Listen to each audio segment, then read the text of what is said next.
All right, so welcome to the first session of Nick Land's Anthropol, featuring human security. This is also the first seminar of our second season of the new center. So thank you all for being here. Looking very much forward to this event. Most Lemmy could not be here today. He's going to be taking my place for the rest of the sessions. But for now, just being here. So without further ado, Nick Land. Okay, thanks so much, Tony, for that, and thanks for the new centre for this opportunity, which I really appreciate. And thanks to all you guys for showing up. I'm going to try to avoid spending too much time in sort of lecturing mode in this thing. I'd much prefer we got onto a plane of sort of a discussion that seems to be kind of moving in some relatively coherent direction. So on this occasion, I'll simply say a very, very few things about just course orientation and welcoming feedback very quickly on that, and then seeing where things lead. And so I hope that this is a course that works at a number of different levels. I think at the most straightforward level, it's a topic. Now, what the topic is, I hope will emerge to some extent very soon. That is of great sort of ethnographic and sociological significance to a demographic of great importance to the world, which is the American tech elite. You know, if you sort of see, it's very, very telling that characters like Elon Musk, Bill Gates, these kind of, titanic tech capitalist figures have all made very definite pronouncements on this question about AI risk.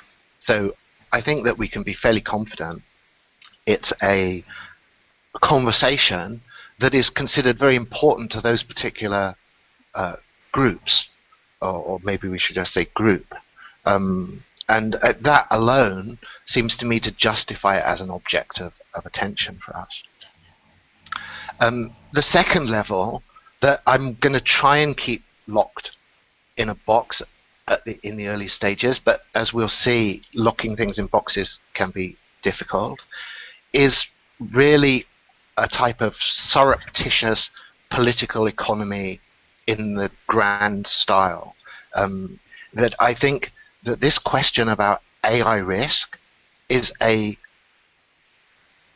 going to put it in a way that I might want to retract, but I'll say now, is a displaced version of a displaced opportunity to talk about certain enormous issues about the way the world is run, where it's going, what we can expect from it, and the kind of political and economic and social structures that are tied up with that. So I think that there's a range of things there. I think that there's actually a very crude Marxist analysis of this stuff that is still very interesting to me. And I say crude because I think as we see things get tangled and twisted in ways that maybe can't easily be tolerated by that framework. But I think that that's something in the background.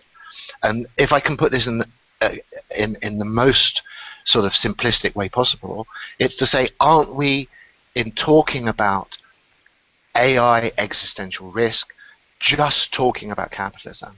Maybe sort of talking about it in a way that is sort of ideologically self-mystifying or evasive, or in some other way refusing to actually address the real topic of conversation. And I think that this is something that is going to be rumbling along underneath, and I don't think that's a stupid question. I think it's an interesting question, even obsessively interesting question. And the third level is the most philosophical level, where I think that this is an opportunity to engage in something that we might want to call radical ontology. And by that I mean we're looking at a hyper object. If we say, what is this course about, the thing that it's directed at, a thing of just massive importance to the world, it is being structured here as a threat. And I think that that's an interesting approach. I think it's something that is very illuminating and opens certain doors. And the reasons that I think it's interesting are, firstly, because it's a threat is virtual. So we're talking about something in a way that the very uncertainty about that thing is itself part of the object. The thing about a threat, as opposed to many other sort of alternative ways of sort of constructing a basic ontological framework, is that if you say, how realistic is this, or is this actually going to happen, or should we be taking this seriously? All of those questions are internal.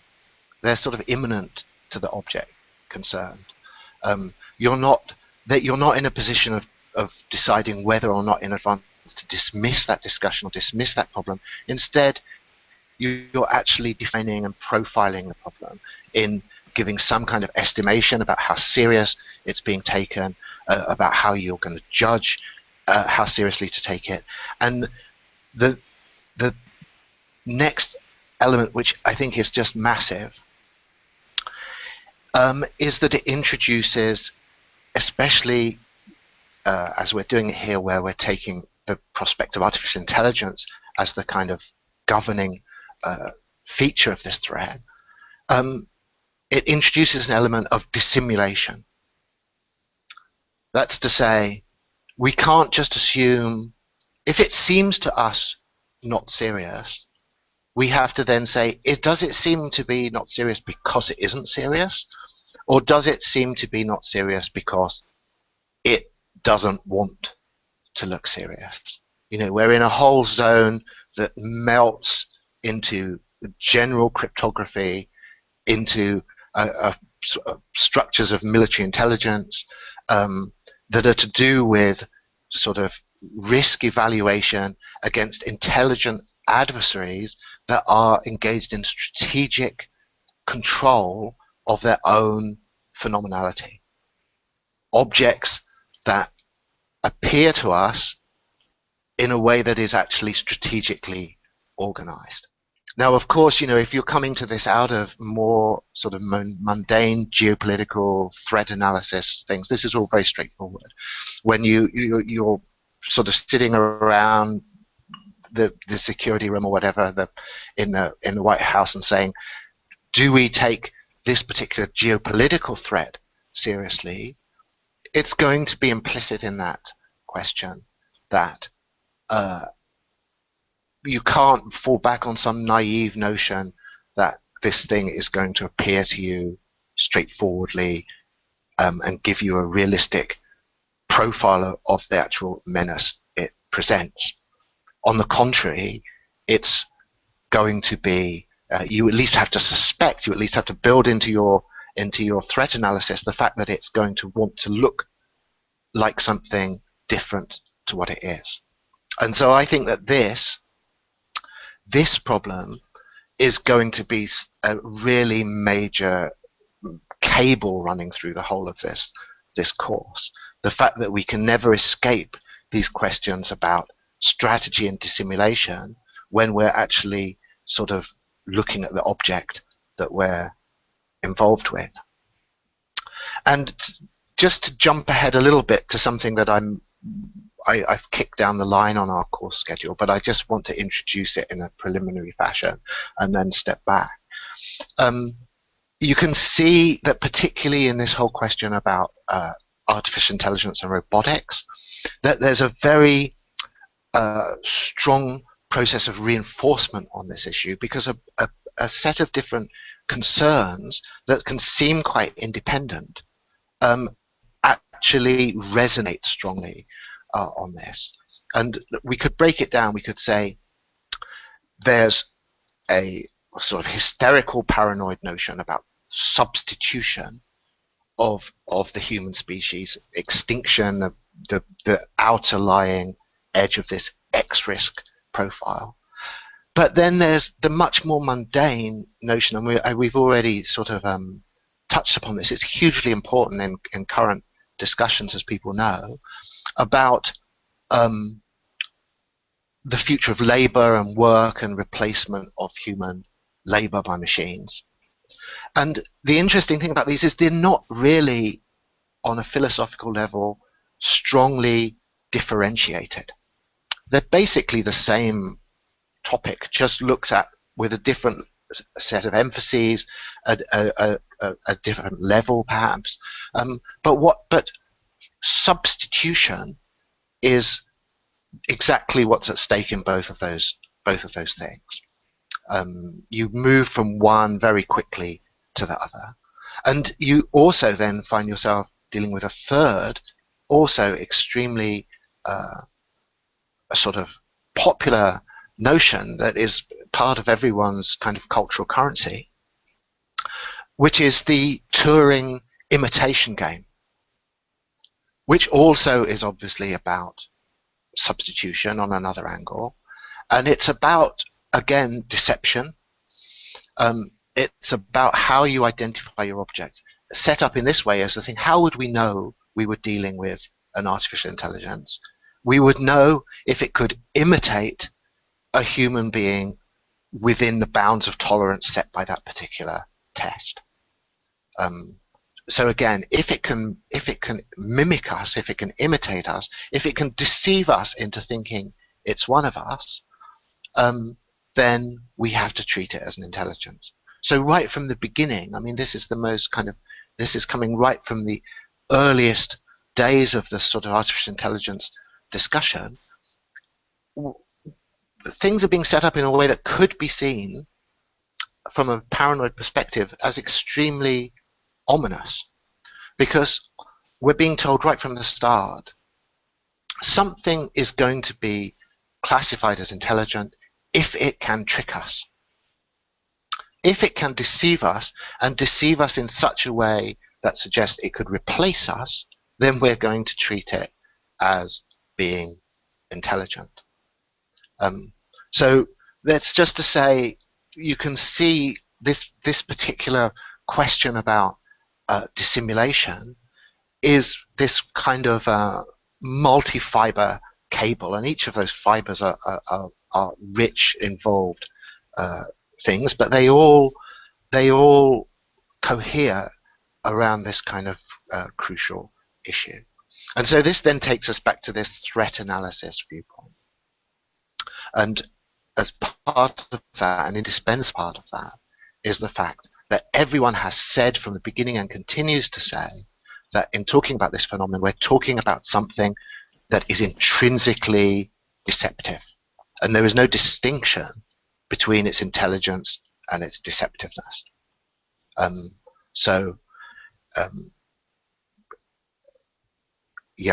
I say, I think that particular block, if possible, I think it will keep creeping up, but I've sort of set aside our third week for really focusing on that very strongly. And so I'll stop in a minute. I'll just say one more thing. Sorry, if you can bear two more things. The first is to say that I'm hoping to use a method of dramatization that I'm not sure is going to work. So it's something that could be dropped if it's not working for people. But it seems to me interesting to try to think these things through from the perspective of a virtual agency tasked with managing this threat. And I think that there's already germinal material for this. You know, the institutions that are thinking about this problem in the most paranoid and therefore in some ways most interesting way are obviously already little germinal security institutions making suggestions about what kind of institutional response would be appropriate to this form of risk.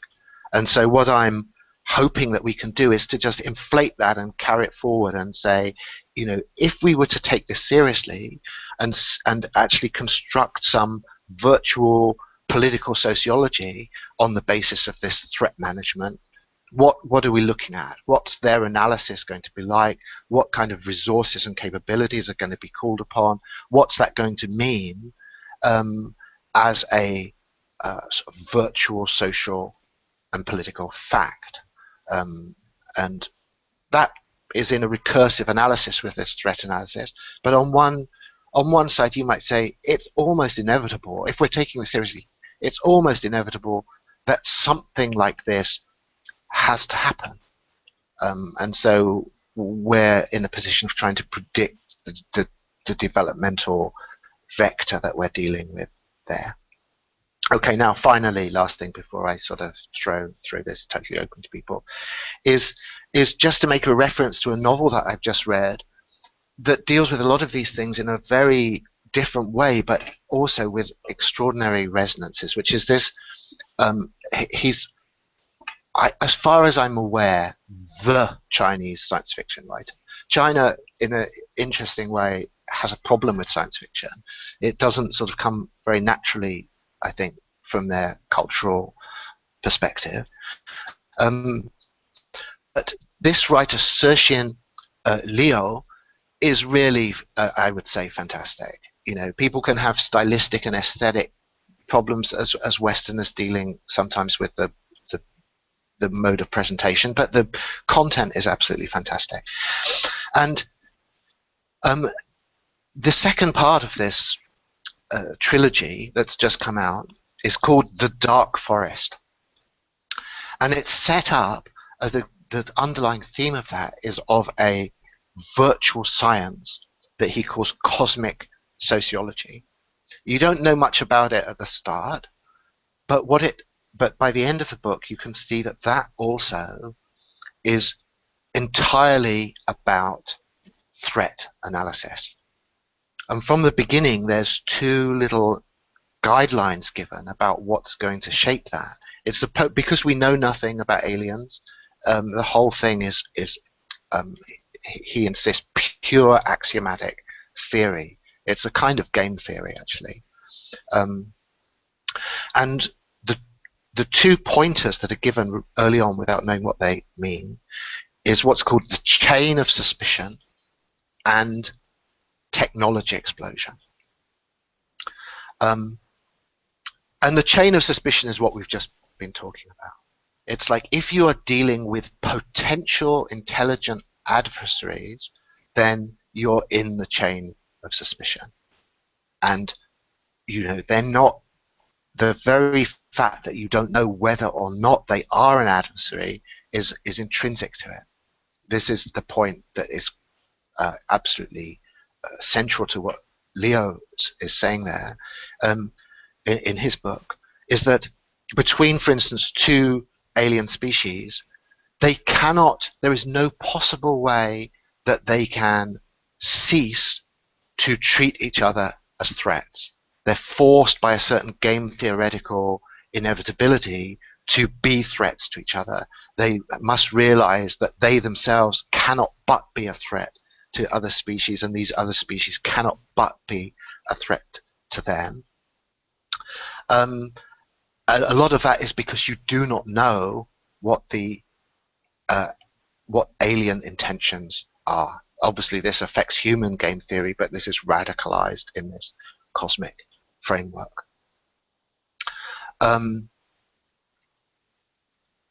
Sorry, I thought there was one more thing about chain of suspicion, but I think I'll just drop that for 1 second. And the second thing, technological explosion, is what I was hoping we were going to try and focus on mostly this week. It's very, very central to the AI existential risk discussion, but it's not uncontroversial. And I've sort of, in the reading I've provided, I think you can see that there are debates about that. And I take the counterpositions very seriously. They're very interesting. Robin Hanson, I think, has the most detailed response in this very long debate with Elisa Yudkowsky about this question of what they call the AI Froome scenario, which is that it would just explode. This is what we're talking about today. And he makes good arguments about why we should be suspicious about that. But I'm just going to, my final bit of framing before I pass it over is, as soon as we take this as a threat analysis, we cannot treat this question about intelligence explosion as a preliminary question whose seriousness or credibility is going to be evaluated in advance and then discarded or set aside. Within a threat analysis, it has to be a probabilistic threat of a certain obscure magnitude. Even if you leave aside, which you can't for long, the question about dissimulation, i.e. something that was going to explode would be potentially strategically motivated to seem as if it wasn't the sort of thing that could explode, or if it was going to explode, if it was able to garner the capacities at an early stage to hide the fact that it was in fact exploding, there's extremely strong strategic motivation for it to do that.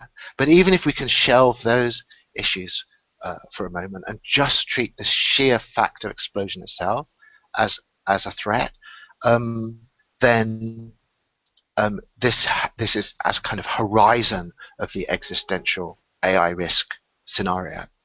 It's something that is not ever going to disappear from that horizon, even however much we can deprioritize it or tell ourselves that maybe there are other concerns that should be taken more seriously. Sergin Liu's thing about technological explosion is just to say, between any of these two species caught in this game theoretic mutual suspicion, technological explosion means that you cannot ever be confident about the capabilities of a potential adversary, because within a blink of an eye in cosmic time, they can go from being completely harmless backward to being extremely teched up, menacing danger. And this is obviously structurally the same as we find in the AI situation. If we, to the degree to which we take this question of intelligence explosion seriously, is the degree to which everything has to be done preemptively. You know, if the threat has already manifested, it's already over. So everything that you can realistically and effectively do in this respect has to be done in advance. And so that's, I think, the sort of starting point, as far as I'm concerned, of where we are right now at the beginning of this course. Okay, I won't blather on for any longer on this. I'll welcome any responses from people or suggestions.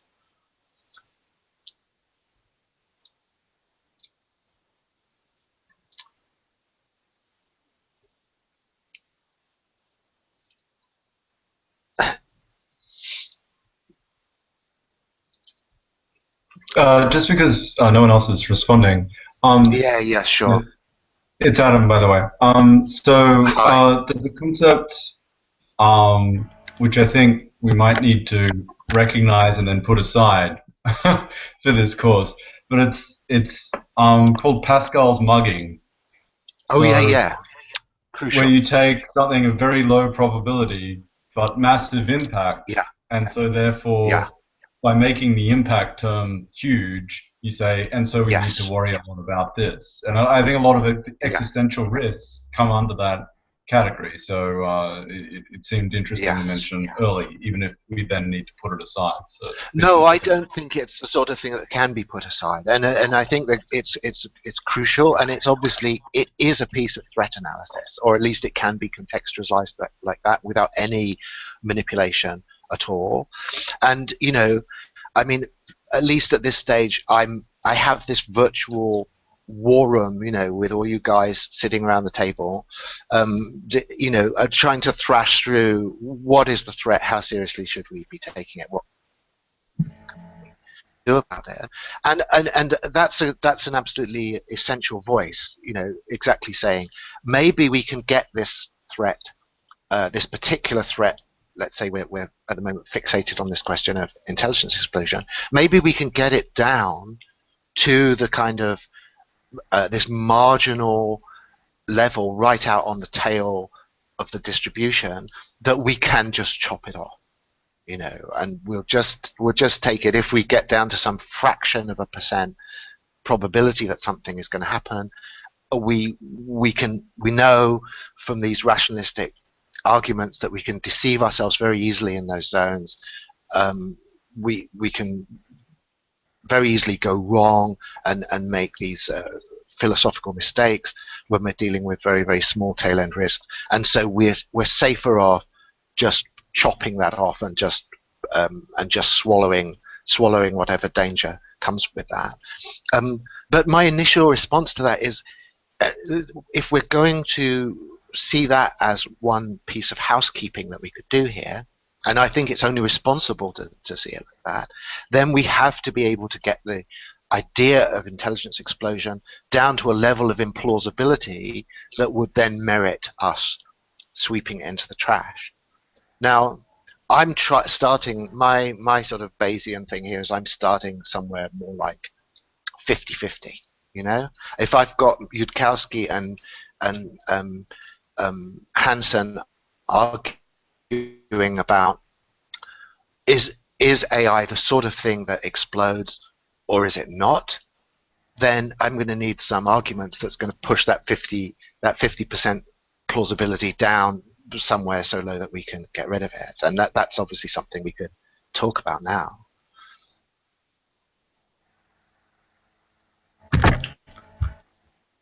Okay, sorry, can I just ask, did people get a chance to look at the I.J. Good essay? Because that's really, either whether you have or you're going to get a chance in the future, that is the master text of this intelligence explosion thing.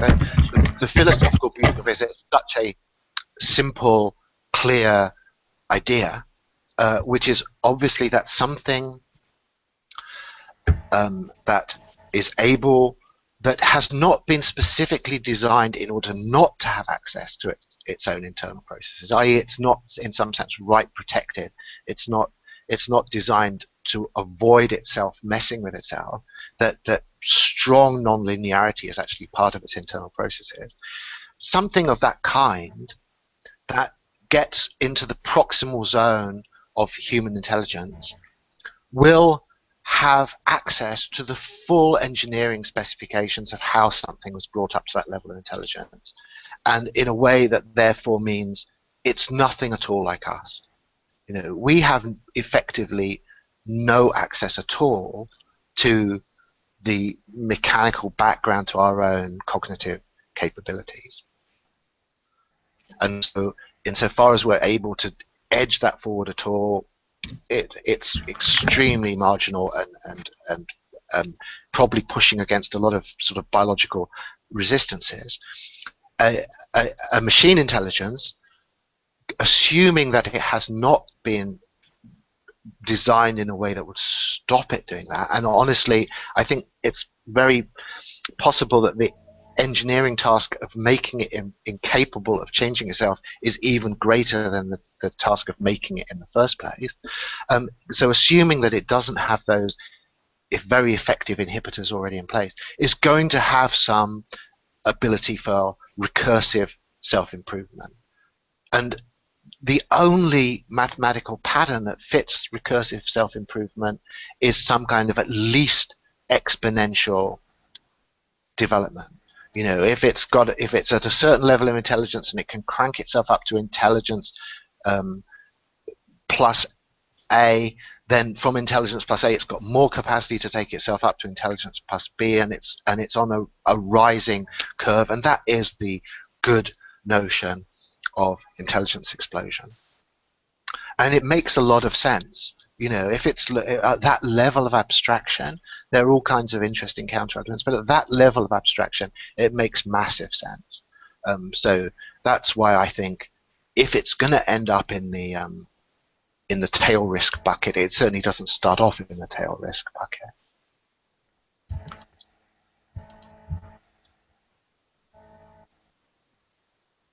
I just posted the text that you were mentioning on the chat. So. Okay, cool, excellent. I'll be putting some links in, and so if people come across anything that they think is relevant and that people should take a look at before next session, use this classroom space for that, and obviously also to make any points or to continue discussions, or there's no limits really upon what you can use that for if you're so inclined. So I recommend that people check it out. And the classroom is now created and open, so at the end of the session we'll talk about it. How people can post things. Cool, thanks.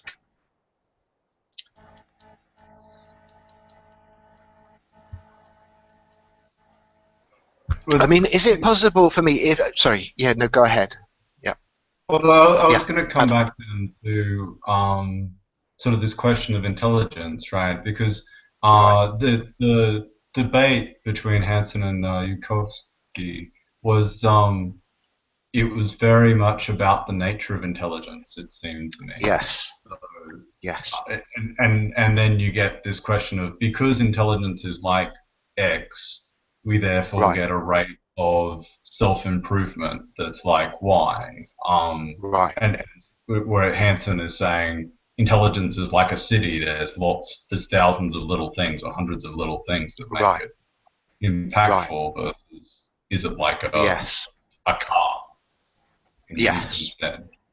No, definitely. I think that there's a whole bunch of terms that I hope we'll get a chance to chew them over in the following weeks, and obviously intelligence has to be one of those. I think human is another one. I would say on this right off the bat that I'm not over impressed by the sort of less wrong type and Yudkowsky definitions of intelligence very hugely, but it's not necessarily from Hansen type objections. I mean, what it seems to me is our default position on it is that intelligence is defined as a threat. That's to say, if we're taking a very serious notion of games in which people can be killed, intelligence is a capacity to win at games. So if something becomes more intelligent, it becomes a more serious adversary. That's just one dimension of this. I'm not sure it can carry the full weight even when it's kind of tweaked around, but it seems to me it's obvious to be the sort of default on this, because we're all sitting around in the war room. We're not interested particularly at this starting point in a kind of more sort of philosophical definition of intelligence. We're interested in whether this thing is going to beat us and kill us, and sort of so it's the intelligence is being defined as that.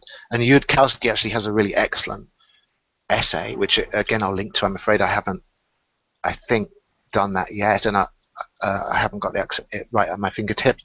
Where the whole essay is really dedicated to the notion about how dangerous intelligence is. He says, look, humans are a supreme menace to every other life form on this planet solely because they are intelligent beings. You know, they can nuke the planet into charcoal because they're intelligent. I mean, it's the ultimate strategic capability. And I think that it's a very important point that has to be taken out of realist international relations theory, and you know, insofar as that's defining what we mean by threat analysis here, is that it's the capabilities of your opponents and not their motivations that have to be taken into consideration. Like, you know, you're not engaged in serious threat analysis if you're asking, do these guys like us? You know, you first of all have to say, given that they wanted to make things difficult for us, how far could they do that? And I think so. That's the experiment in radical paranoia that I'm hoping to engender about it throughout this whole process.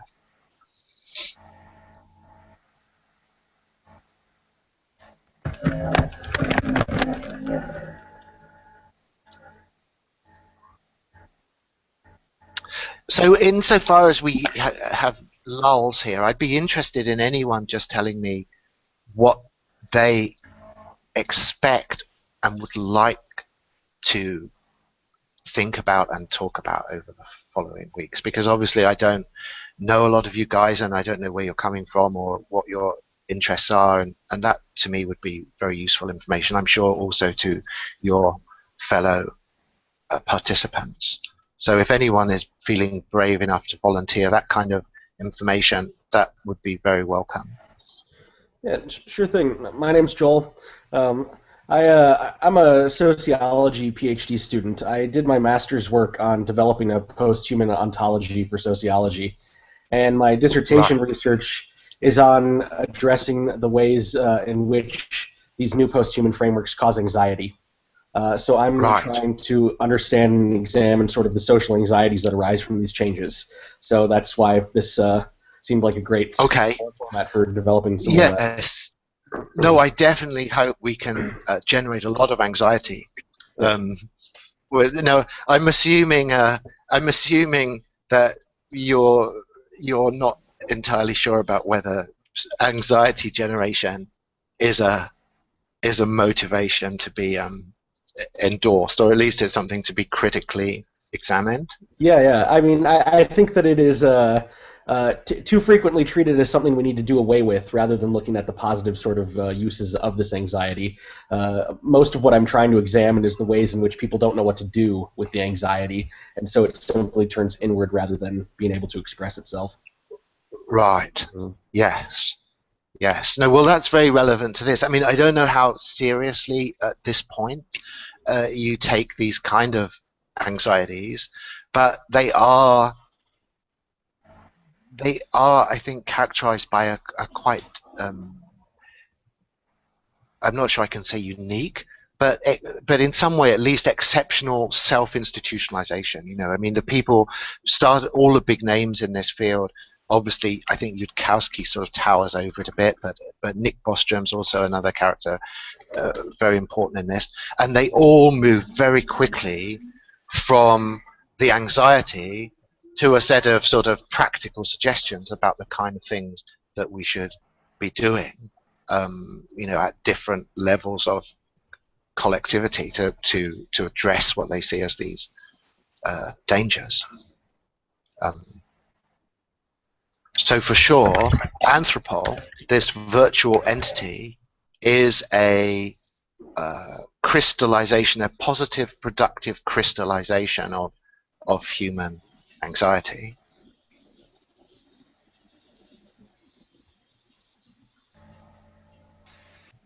I'll maybe introduce myself. You already know me. Yeah, sure. Yeah. It's good to see you back. Yeah, it was a fantastic seminar. And I have several interests. I'm doing a thesis on innovation, and I work in information security, but in sort of the Big Four consulting KPMG sort of vibe. So there's I'm really interested in the difference between the startup culture versus the global, these KPMG, the, the difference between these sort of corporate enterprise and startup Silicon Valley innovation, and how organizational learning persists. Another thing as well is something which you are very much in your older work about, is about this kind of savage atheism. And what I see in this, it's an attitude towards the future. And it could be the Chinese are taking our jobs. It could be, the apocalypse. I'm really interested in, or now it's Ray Kurzweil and the technological singularity. So there is this view towards the future of this coming something, which I really see as theological in origin, as at some point some magical event will occur. And I'm trying to understand how innovation actually happens, which is why in our previous discussion I mentioned avionics as a really interesting industry, which is a good example of how innovation actually does occur. And that's a lot of my interests, and I'm also interested in sort of how if the relationship to work and to future. Right.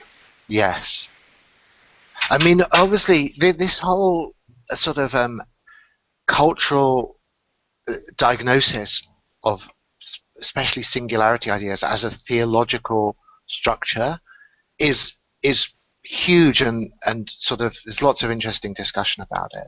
I mean, and I think there's a few things that can immediately be said. I mean, one that to me is interesting is that obviously there's a reciprocal comeback to that is seen, like, sorry, I'll take one step back from this, because there's a piece of work that I'd really like to do, and I'm sort of slowly assembling on the sidelines, that I think is sort of very suggestive, which is to put alongside each other Ray Kurzweil and a guy I don't know whether you've heard of called John Michael Greer, who's actually the arch druid of America. And these two figures are fascinating to me because they are conceptually perfectly complementary. I mean, their attitudes to each other is totally dismissive and contemptuous insofar as they recognize each other's existence at all. But if you step back and you look at them both together, and they slot together as this reciprocal dyad.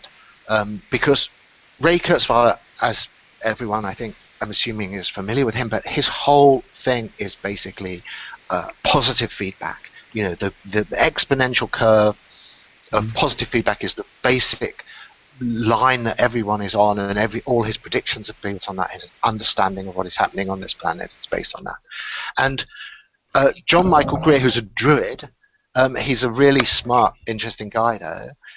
Sorry, maybe that sounds a bit crass. I mean, there's no reason why druids shouldn't be smart, interesting guys. He's a druid, and he's a druid who's a sort of cybernetic druid, quite explicitly. And he sees negative feedback, homeostasis, self-regulation, again, as this overwhelming cosmic reality from which any kind of positive feedback is a kind of temporary, unsustainable deviation.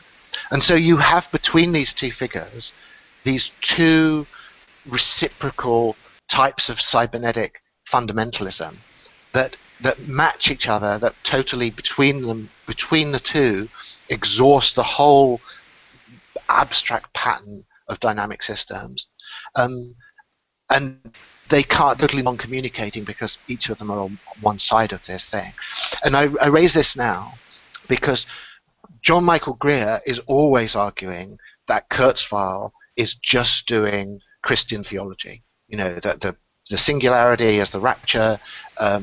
It's like he's one of his interesting things is he's very sympathetic to this mode of deep cultural analysis, and because he doesn't believe in runaway curves, he's got a strong commitment to rhythms and cycles and processes of these kind of cultural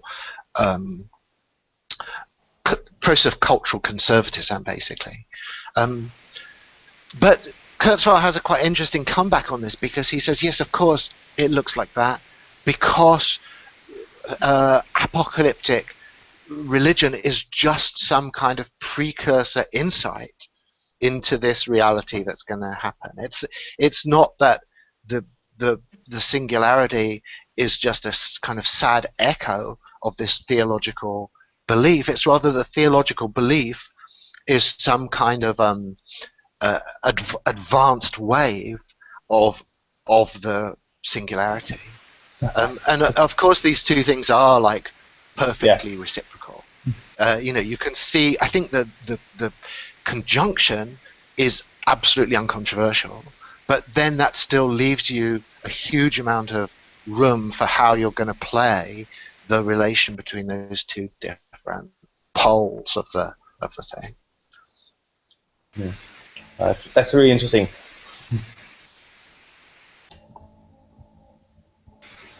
I'd like to have a, if I could. Yes. I'm Brendan. I'm hail from Australia. Hi. Hello. I'm just talking about intelligence and maybe the question of identity, I guess. Right. Great. Do you have a yes. Because if you're looking at like existential threats, you have to. It's going to be. It's late here. But yeah. if you basically engage, if we're going to be doing like an Anthropol, in a war room, if we engage in a sort of like, I don't know, Alski might call it, he'd say that you're doing all sorts of things with an intelligence entity. You're trying to preemptively explore its possibilities of action and things like this. You're basically in a situation where you have to try to think as best as you can, use as much intelligence as you can against this thing. So I'm just trying to get the axiom of intelligence optimization and the way that intelligence works as a strategy, as a sort of strategy that has to be, I guess, employed by any intelligent agent. Yeah. In this sort of cosmology that you're talking about with the dark forest. So how is it possible that well, not how is it possible, but I guess here when you're talking about deception and things, it really puts us in a box, I guess, in some ways. That that in order for us to even try to play with these dangerous games with this you're already you sort of instigate this area where someone's going to have to reach this point of, I don't know, I mean, you have to either react against intelligence itself in some ways, I don't know, and retreat back into or anyway. If that's possible. I mean, no, because I think this is all great. This is totally right. There's this intersection of these game theoretic problems on this terrain is absolutely what I'm hoping we're going to be able to really dig into. And you're right that they're just full of really hideous, ominous paradoxes. I mean, I'm assuming I'm assuming Anthropol is going to have computers. It's going to want to analyze data. It's going to be able to decrypt codes. It's going to want to be able to mobilize synthetic intelligence in its own. But it's going to be doing it bureaucratic mess, and therefore there's no way, like you say, it's always got this problem of, is this thing already inside our systems? How deep inside our systems is it? If you take that paranoia one step further, like, has it already totally infected all our resources for dealing with it?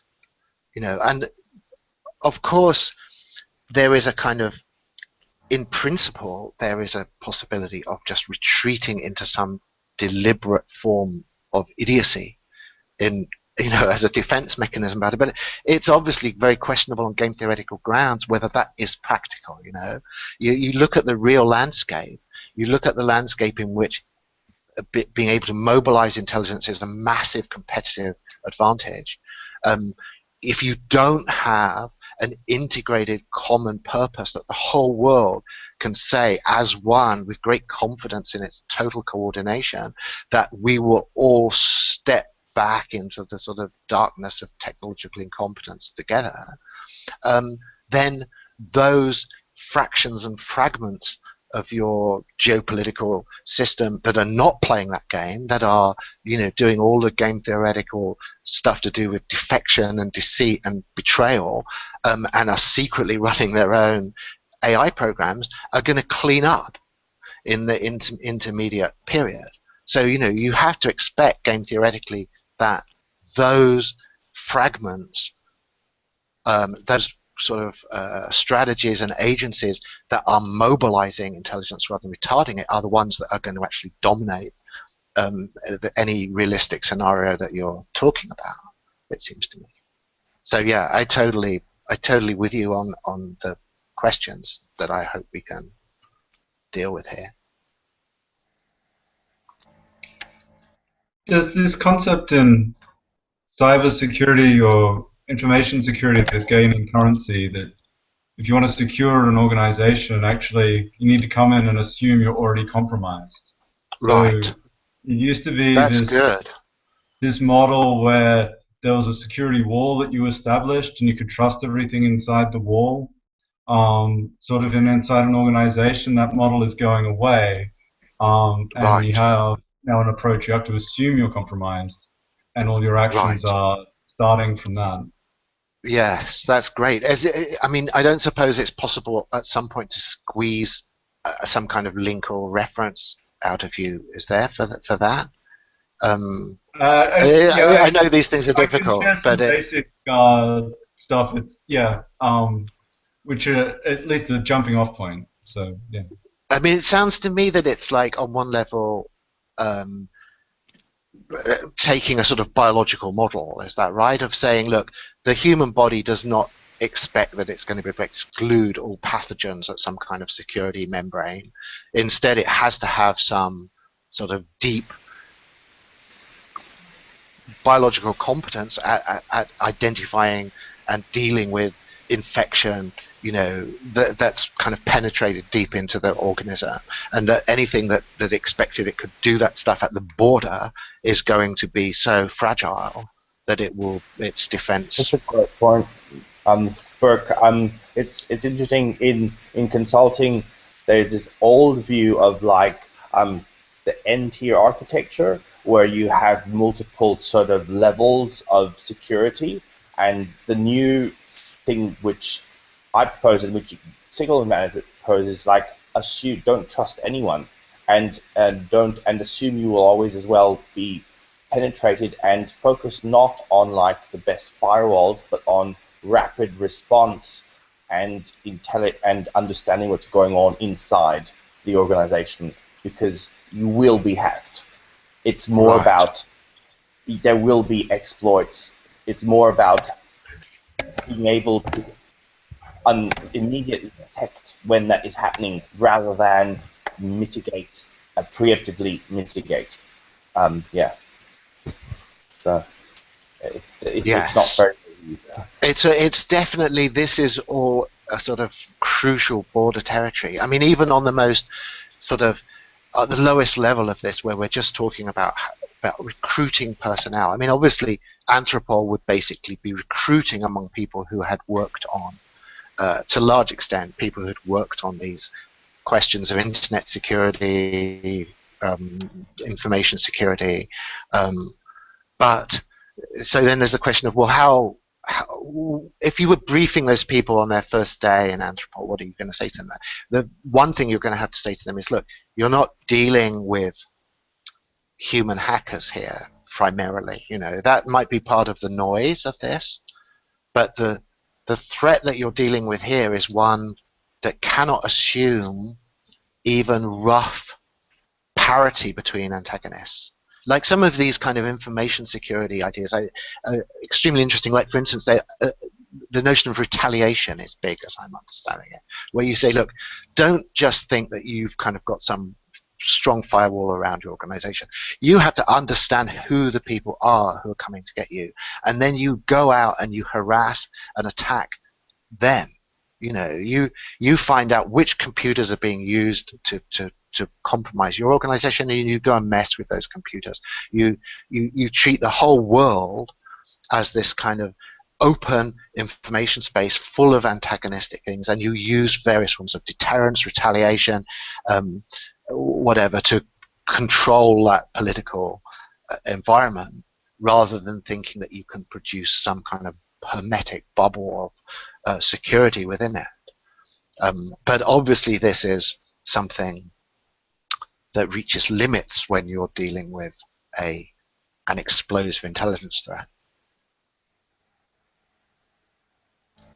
So if it comes to Anthropol, they're trying to secure the interests of human intelligence against and more advanced intelligence, or against machinic intelligence. Yeah, I'm reluctant to be dogmatic about that. I think this is something we should have as part of our agenda. What is the ultimate motivation of Anthropol? I mean, I'm confident in saying, look, friendly AI already exists. I don't have to invent this thing. Nick Bostrom's notion of existential risk already exists.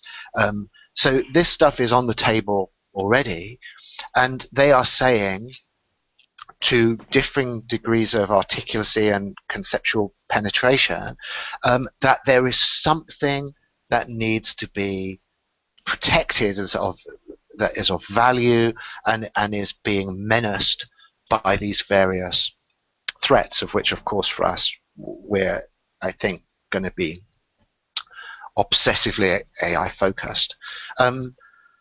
But I think that this is a horizon of conceptual confusion. It's one, I don't think, for instance, Nick Bostrom is able to be perfectly clear about what he is protecting.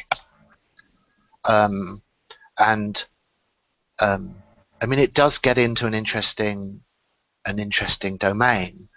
Like, at what point, for instance, does some form of human improvement actually cross over into being a kind of alien invasion? I mean, there's one, I think, very relevant figure who I'm sure is going to come up several times, a guy called Hugo de Garis, who I'm sure lots of you have heard of already. And he says, look, it's often put that there's this set of triple options here. There's what he sets it up in a way that's very conducive to our thing. It is a kind of militaristic threat scenario, and his horizontal thing is this thing he calls the gigadeath war between basically those forces facilitating the emergence of artificial intelligence, who he calls cosmists, and those resisting it, who he calls Terrans. And the Terrans are in this, I think, close to this question about deliberate retardation of intelligence as this kind of human security imperative. And he says, look, sometimes people say there's this intermediate group that I think he calls cyborgs, who would be enhanced humans, who would sort of go with it to a certain degree, and it can sort of extend human possibility and capability. And he says the trouble with that is that he's a big intelligence explosion guy. He says anything like that would be drowned out so fundamentally. At the point where you're a sort of shred of human inheritance, but sort of, that is 1/billionth part of your cognitive capability, and the other 999 million whatever parts are all synthetic. Have you preserved humanity against this threat, or have you just simply drowned humanity in it? So I think this is a serious thing, and I don't know what someone like Nick Bostrom would say about that. I mean, one of the things that I think is most problematic about this is the whole idea of how we would even define the human as a starting point. Since modernity, the changes that have occurred in the reciprocal relationships that we've had with ourselves and our environments, the idea that we still exist as the same sort of creatures that existed historically is very difficult. I mean, there's no way to actually find a foundational human on which we could say, all right, so many changes that go beyond this, and we no longer exist as this anymore. We already exist in very real ways as hybrid beings, or whatever we want to call this, cyborgs, however. So that becomes one of the really difficult aspects of even thinking that we still exist as humans and have something that is there that can be saved in a modern society. Right. Yes. I mean, I think that this can be pushed in different ways. I mean, on one side of this argument is something I think is an extremely interesting book. I don't know whether people know it, which is Steven Pinker's The Blank Slate. And he argues there that the number of kind of human universals are quite immense. You know, he sort of lists 100 things that he thinks are sort of specify us as a species, and you know, are quite concrete and relatively inflexible. I mean, for instance, just take one that's sort of obviously relevant to our discussion here, which is just to talk about IQ range. Now, obviously, you can have various kind of theories about eugenic and dysgenic change across human history, and there's lots of interesting stuff about that. But I think we can assume that the IQ range we're talking about has only fractionally moved up or down within this spectrum, compared to the sort of things that we're thinking about if we're talking about a self-amplifying, explosive artificial intelligence. You know, something that would, people say, you know, millions of times, billions or trillions of times more intelligent than any human being ever could be. Now, that's obviously, putting it like that, I'm putting certain constraints on what we're going to say human is. And you can go the other way. You can say, look, something is human if it's come out of our cultural and civilizational lineage. You know, so after we've shed, we no longer use DNA replication, we've shed everything recognizable from our tradition. But if there's a continuous lineage into the future that passes through us, then that would still count as human. So it's basically, there's a spectrum of possible positions that you can take on that, and we have to decide. And I think Nick Bostrom is conflicted about it. I mean, I think he sort of wants to use the word in both ways, and there's probably reasons why.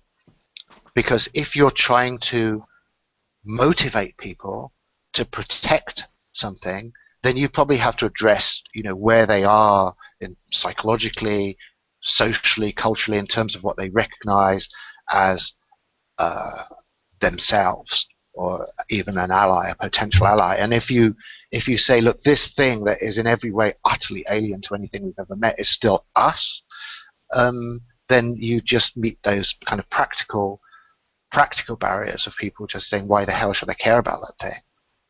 Or even the opposite, you know, I really don't want that sort of thing to replace us again. This is the bottom line, is the substitution.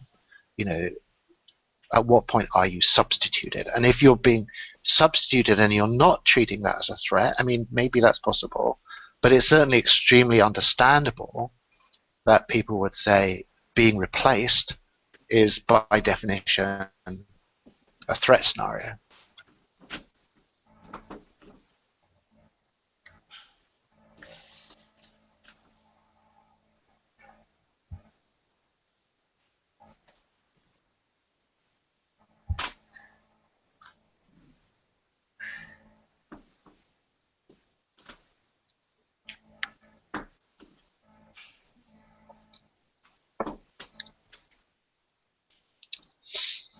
Does anybody else who has yet to say anything wanna chime in?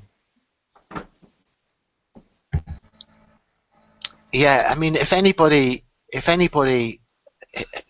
who's lurking feels they can pluck up courage to just introduce themselves, then that would be great. I'm not going to kind of twist people's arms to do that, but I would appreciate it. I can go. Hi. Hello, I'm Mari. Hi. I'm a certificate student, and I'm working on a hopefully tactical polemic against internet.org currently, and so that's where my interest lies in right now. Sorry, can I just pause you for 1 minute? Because Yeah. should I recognize internet.org? I can definitely talk about it a little bit. I didn't want to assume, I don't know. Should I? Yes, I would be interested. Sure. So it is an initiative of Facebook, but they've partnered with quite a number of really highly powered companies, Sony Ericsson, Nokia being some of the bigger names. But it's basically an initiative to abstractly connect the 2/3 of the world that is not connected. Right. And right now, if you look it up, it kind of seems like it's still in the proposal phase, like something that will happen, that will be brought about by Wi-Fi drones and will be brought about with newer consensus models about, broadband technologies and et cetera. But really, it's been fully operational for over a year. They're in 15 or 16 countries right now. And basically, that looks like internet.org partnering with local telecoms to get a 0 rating and get folks to be able to access their suite of apps without paying for data. Basically, that's what it is right now. And so I'm really interested, off of that and for this class in looking at consensus models, right? And when global consensus is the threat and when it is something that needs to be brought about tactically, and how individually we feel about that. And I know that you had wanted to take a bizarre, dramatic way into this course by thinking about a global bureau, and I think that's such a fantastic idea as a way to not prioritize critique of global consensus, which I think even me, I find myself accidentally sounding very localist and critical when that's not even what I mean to be doing necessarily, but I'm too afraid to envision what those models could look like without sounding naive or post everything. Right. So that's what I'm really stoked to talk about and really through. I'll definitely look this up then. And is there already a kind of discussion underway that you're involved in that's kind of criticizing? Yeah, this? Absolutely. Yeah, a lot, especially in India, Pakistan, and Colombia, which are 3 of the countries. There's been a lot of outrage about the disregard for net neutrality in the project. But I'm hoping to kind of springboard through that towards a discussion of jurisdiction more broadly, and kind of law being displaced by, really bizarre consensus models of best practices and norms. Kind of proxy. Okay, that sounds good. I mean, it's like because a very big part of this problem, or if we have a threat analysis model of it, is tied up with questions about coordination. Like certain things, just purely through lack of coordination, you end up in a certain game theoretical situation. So for instance, this Cixin Liu situation, or something much more down to earth, where you say, if you have a bunch of parties that are not strongly coordinated, have a real coordination problem, they will have a certain inevitable competitive logic will govern their interaction, which will mean that certain things cannot be stopped. So this is, I think, a big Anthropol concern. Let's say you could displace it just sort of for a minute. I think is an interesting one. Is like, for instance, certain bioethics people have a very big anxiety about this kind of new positive private eugenics, which is coming out of the whole sort of biotechnological revolution, and that involves a lot of these coordination jurisdictional issues, in the sense that a society in a competitive framework, a society that said, yes, we cannot afford not to click another 20 or 30 points onto our IQs by using these certain techniques, is obviously going to be in a competitive advantage in a fragmented environment against agencies that refuse and say, we've got a big ethical problem with this, it's messing with human nature in a way that we don't find acceptable. And the pure lack of coordination means that a certain outcome is kind of almost guaranteed by just the dynamics of the game itself. And obviously AI is like that. It's a big thing for the AI security people, because they say, look, if our attempt to make AI safer in any way makes it less effective, or is in any way retarding the advance in computer science and computational competence and the access of societies to the highest possible level of synthetic intelligence, then they will be processed out purely by the fragmentation of the system. Someone is going to do it, and if someone does it, everyone has to do it. That's the way these things work. So I'm assuming that those kind of problems are very tied up with this. Is that right, or am I just projecting? No, absolutely. Yeah.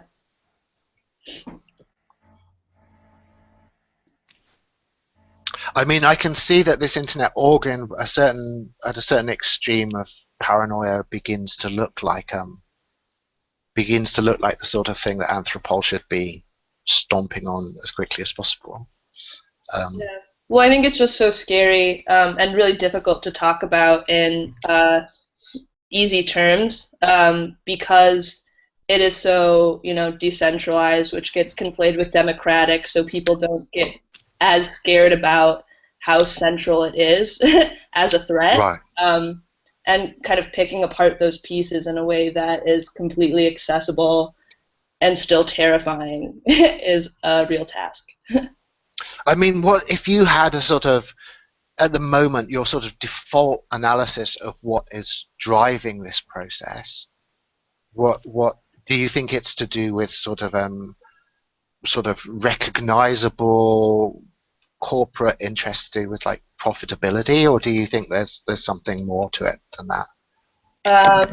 I definitely want to parse through that more throughout the course, especially it's really hard to not think about Zuckerberg and Elon Musk as these profit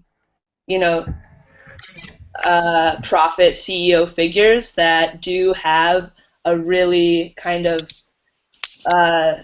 constructed myth that is peripheral to just our really reductive corporate understandings of them, where he's so preoccupied with the idea of eliminating desire and talks about that so much that what that actually looks like and means is really shifty and hard to pin down, whether that's a quality of life that's given to everybody and that's an elimination of desire, or a way of bringing desire into algorithmic structures where you can track them and that being tied in. See, that's where it gets really tricky. And I think it's really easy to, take a really specific form of critique that's just about profit and really ignore how complex the myths are and how probably good he does feel and want to feel, and how many elbows he's rubbing with at so many levels. Can I just check you on who the he is here? I'm not sure. You're talking about Zuckerberg. Yep. Zuckerberg. This is his baby. This is his project. Right. Okay. Yeah, but I think it ties into a lot of your comments about Elon Musk even earlier.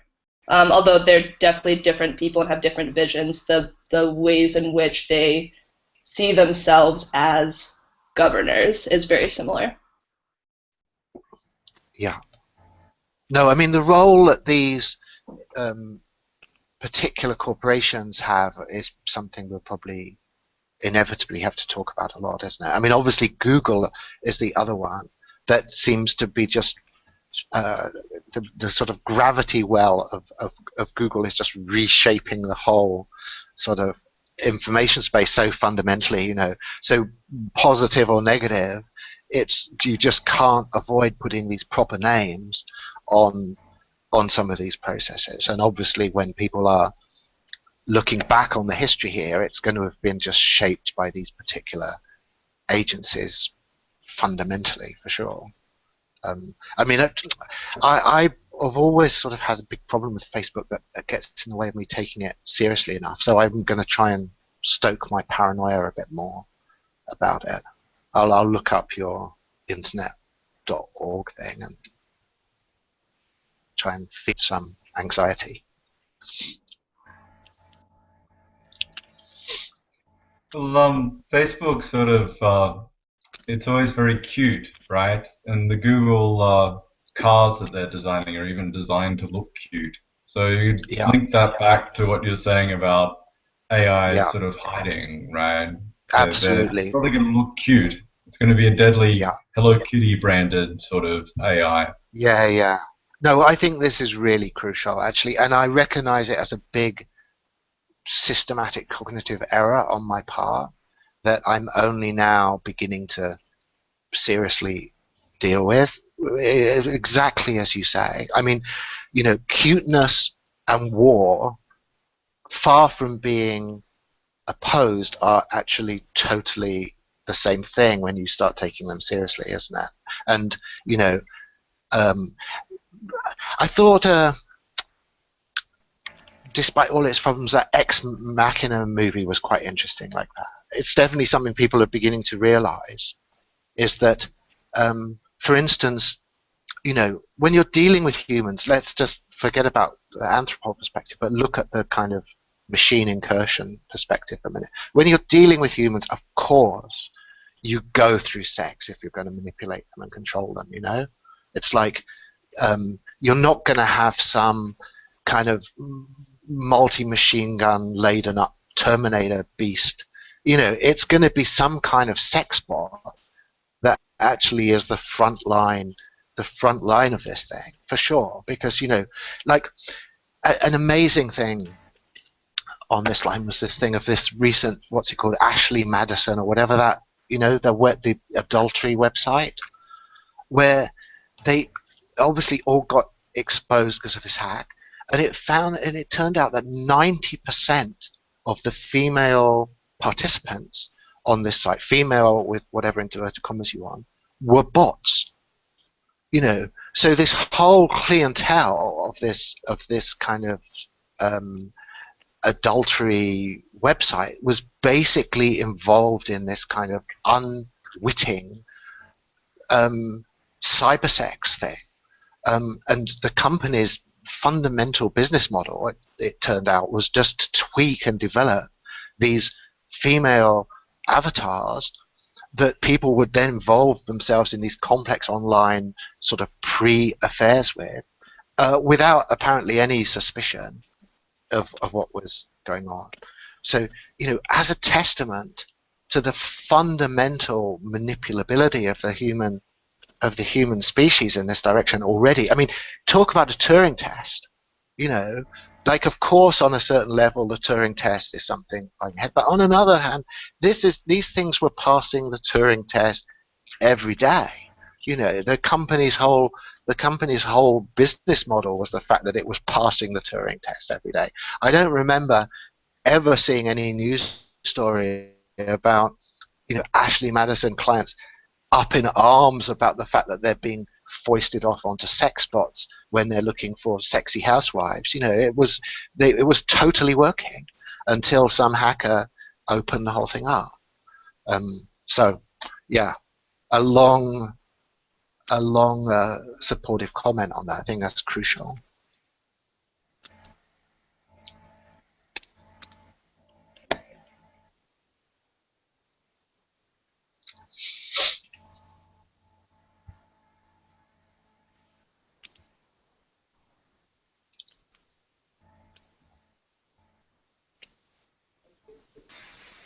I guess I wanted to raise what I've posted in the chat there is, if Anthropol is this global organization tasked with maintaining human security, what sort of model would we use? It UN or the kind of, we were discussing, the Zuckerbergs, the Elon Musks of the world?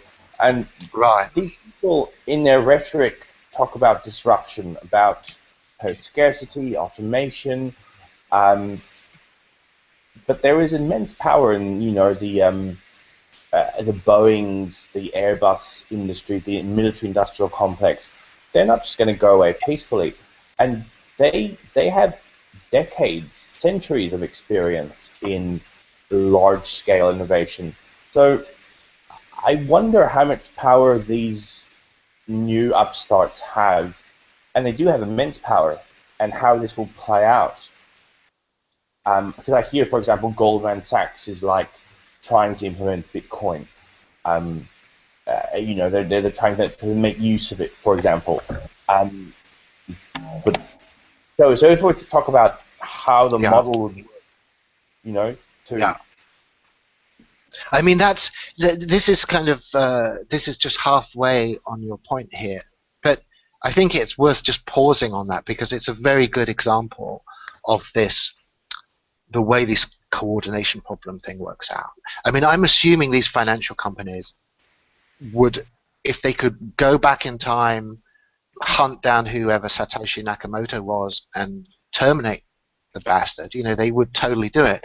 But that opportunity is gone, and the pure fragmentation, even of these kind of concentrated finance capital operations, means they cannot not go down the road of the blockchain. You know, they must be hating it with every step, constantly aware of the terrifying dangers. I mean, you cannot even have debt on a blockchain. So imagine what a bank is thinking when it's kind of bringing this kind of technology inside. But, you know, it has to compete. Other people might do it. This is the latest thing. You know, it's a latest not just because it's fashionable, but because it has a sort of level of functionality that is inescapable. And so you have to walk down that road. So I think that's a just great example of the way those things work. But yeah, that was only one step, wasn't it, on your... Yeah, I guess though as well, like, the trouble is to do really complex, like I've been reading up on Galbraith a lot, and he's got some really interesting, the way big firms actually detest the financial markets. As much as we like to talk about, if you watch the series Mr. Robot, they show the evil corp. Actually, he says that the big corporations are the only ones with the resources able to develop large-scale innovations, and they fear the market because of its volatility. And the reason why finance is useful is because of that time trick, pretty much, creating something out of nothing. Like, how can you develop something that takes decades to produce? I'm thinking about the Philadelphia project. It takes decades to produce. These are horrible, but it was only due to an immense planning. So as much as, like, in the US, they like to talk of this rhetoric of, like, free market and enterprise, it's probably the most planned economy. This is the critique of the libertarians against, you know, the hardcore libertarians against the U.S. Federal Reserve. However, as useful as I see the blockchain as a form of, like, as a record system, because the paranoia never ends. You never know. You can never 100% guarantee data integrity and information assurance. So the blockchain, in this sense, is remarkable. However, would it replace those other forms of heavy industry? That, so even if there was this artificial intelligence, would it be able to just purely operate on an algorithmic trading platform? What about heavy industry? What about that's kind of, yeah. Right. Yeah. The role of big finance. Big finance and big industry and big Yeah. heavy industry, yeah. Yeah.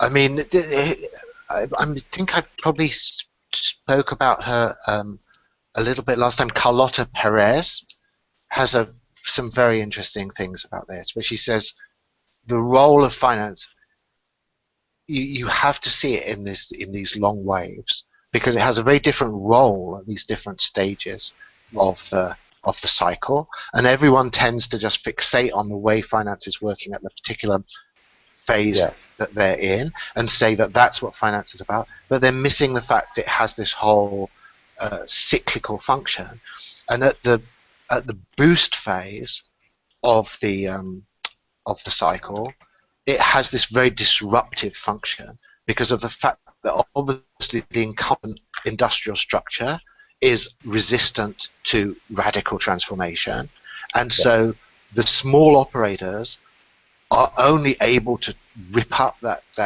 pre-existing structure by the fact they can access this kind of free-floating, large sums of free-floating financial capital that will then invest in these kind of major projects. And without that, she says, without finance operating in that role, then the big dinosaur industries of any particular age would be immortal. You couldn't get rid of them. They would just control the economic landscape so much that they would be able to squeeze out anything as weeds, that tried to get in. So, I mean, I definitely agree that there's sort of questions about the function of finance that are completely unavoidable. How that we would now factor it into our specific AI X risk threat analysis matrix, I'm not sure. I mean, I imagine, yes, the AI would exist, and its objective, if it doesn't need the heavy industry, because heavy industry is probably to produce needs for human consumption. It doesn't need the management of demand, so it doesn't need advertising. So this AI exists. So in some way, we would have to be on the side of defending these heavy industries to an extent, in a weird, paradoxical way. Yeah. I mean, we have to obviously, I think, I'm not sure what's the right way to sequence some of these discussions, but obviously we've already seen that the category of the human is highly problematic and needs lots of tweaking about. Intelligence too, and obviously more specifically artificial intelligence. What do we mean when we say artificial intelligence? I mean, obviously on one level it doesn't matter what we mean when we say it. We're confused, but even so, we can try and sort of at least get some sense of what our sort of cognitive constraints are on this.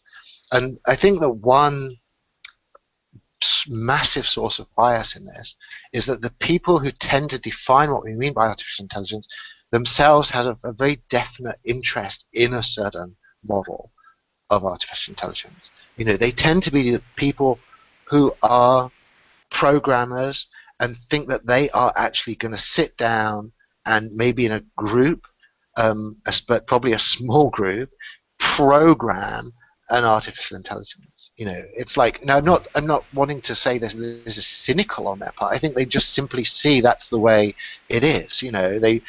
They're good at what they do. They see programming really works. They think it's a fantastic thing. They love it, and AI is just one of those interesting things that come into this larger world of cool coding projects that you can do. But I think it's probably a very easy way you can be misguided to take that too unquestioningly in your idea about what AI is. That's why it's good to talk about the blockchain. It's good to talk about these more spontaneous, distributed, unintentional processes. Again, comes out of this thing about coordination issues, like an uncoordinated, emergent event is, if that's the model of intelligence in general, then it gives us a very different picture of what we're talking about when we're talking about AI as something that's just one big program that someone has put together on a massive I really like the two collapse on existential risk, and where you define AI as essentially capital, and you've said that's really like a focus of your, and that is how I see it as well. AI is not just a computer which wakes up one morning and says, "Hello, my name is, Hal." It's actually more about the wager, and it's about the market, which has this, because the minute one can predict the market, it would cease to be a market anymore. It does effectively exhibit a form of intelligence which is outside of our control. I really like that your article on that.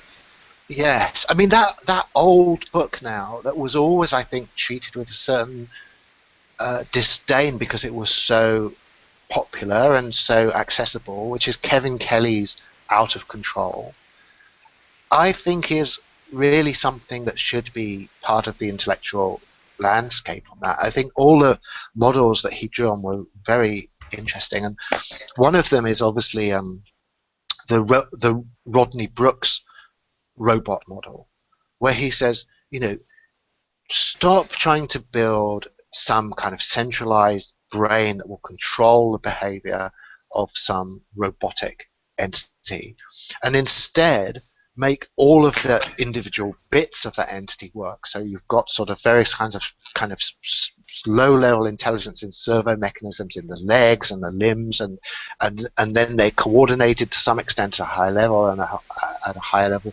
But the whole architecture is this bottom-up subsumption architecture that is coming from the fact that the bits are all working, and when they work together they do new things that can't be predicted from the higher level programming. Now obviously that kind of model is the sort of model that your programmers are going to hate.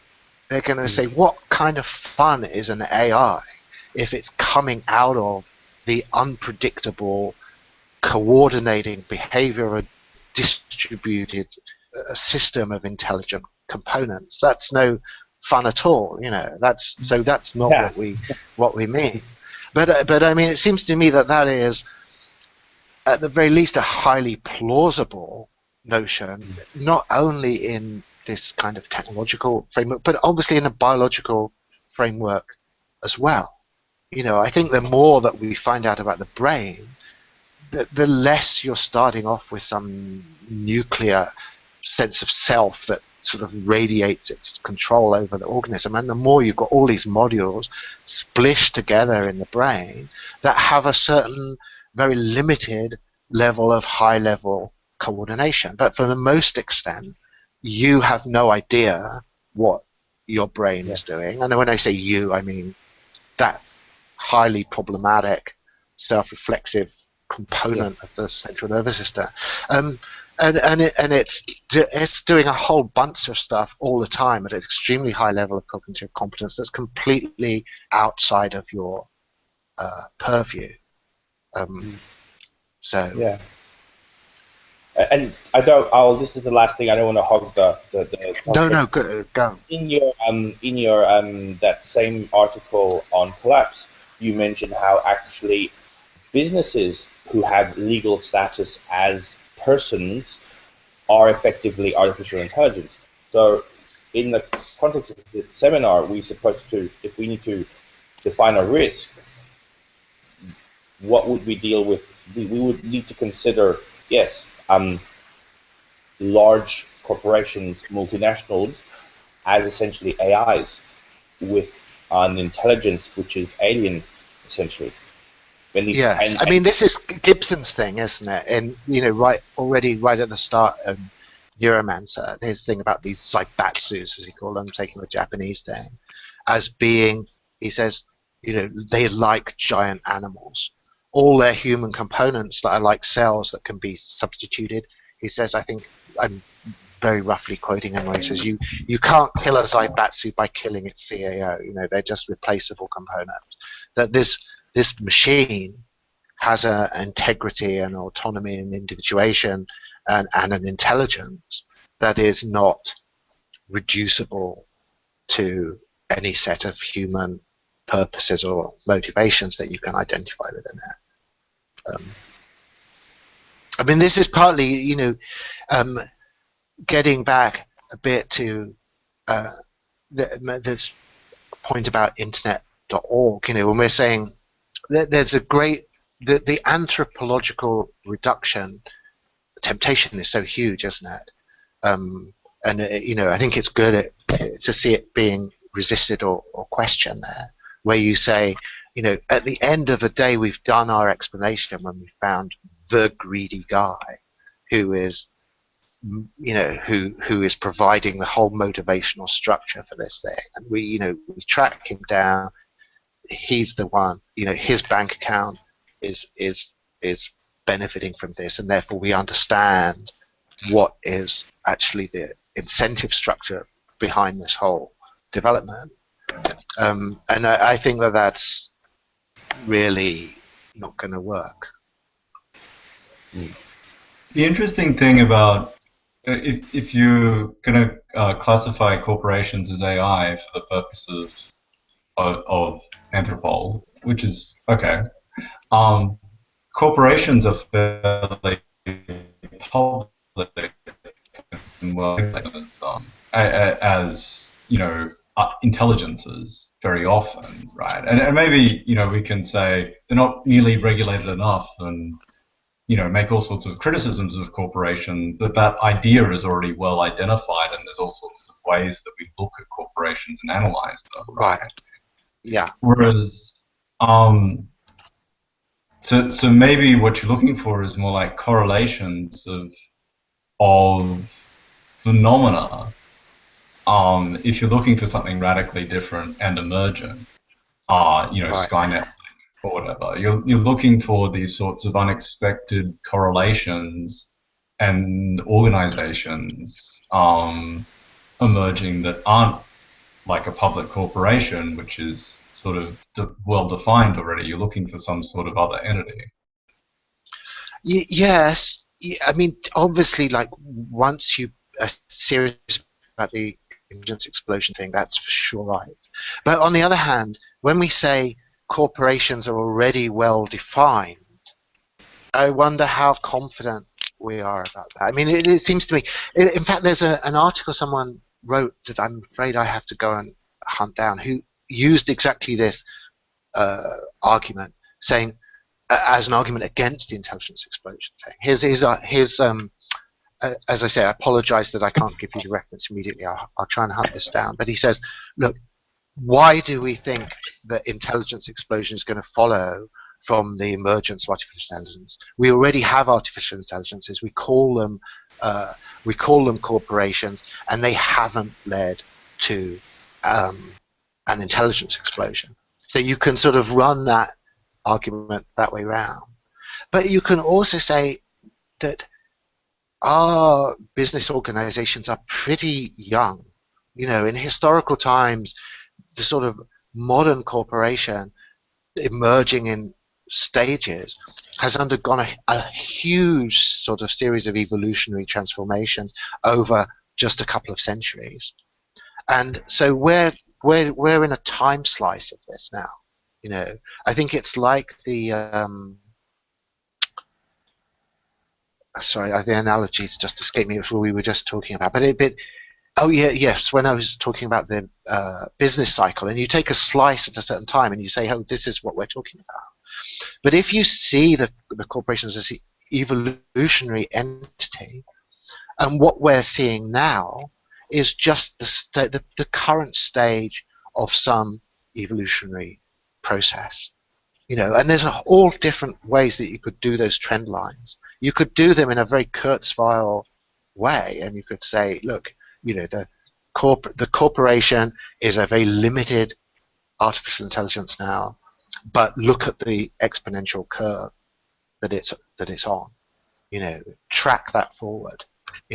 This takes us back to this thing like Google. I do think we have crossed a certain threshold where people have started to say, is Google, when we say Google is a corporation and pretend in saying that we know what we're talking about, are we just comforting ourselves? Is this a sort of false sense of recognition? It's legally it is a corporation. It sort of files its taxes. It fulfills its regulations.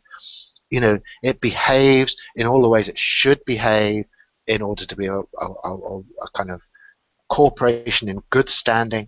But if we just look at it as an entity, what actually it consists of, dissect it and what it's capable of, do we really know what we're seeing anymore with something like this? And I'm not sure that's true. I mean, if sort of sitting around in the Anthropol war room, I would definitely be saying, look, someone's got to keep an eye on these guys, and by guys I mean Google. I mean, I guess I have to reluctantly say Facebook, but I'll look that up to see whether I can persuade myself that's really, really true. But these big infotech businesses are processes of such complexity now.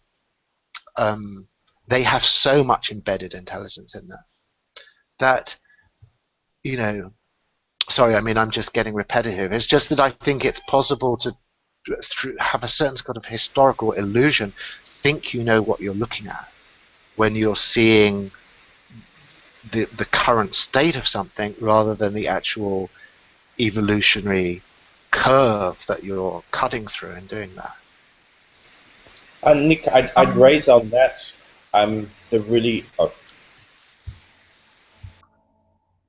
I think it's not a bad point for sure. The sort of legal ecosystem or whatever that a corporation lives in is something that it could adapt to if we sort of, or we can see adapting to, in fact, and has sort of complexity, and actually it's 1,000 corporations for various reasons, and there's controlling entities. And the complexity of it you might not understand. I think Google is particularly interesting because the stuff that it does is not actually very strongly related to where it makes its money. Right. It gets in a lot of money from a pretty narrow band of its service, and everything else that it employs in terms of capital and employees is kind of like experiments with other stuff, like AI explicitly, as well as software and robotics, and so on. So maybe I think sure, like we can not strike corporations off the threat list for that reason. I guess Valve Software is an even more extreme version of this with slightly less money, but even more anarchy, because that's their whole way that they're framed is you get a bunch of smart people together and go experiment with this huge cash pipe that we've got coming in.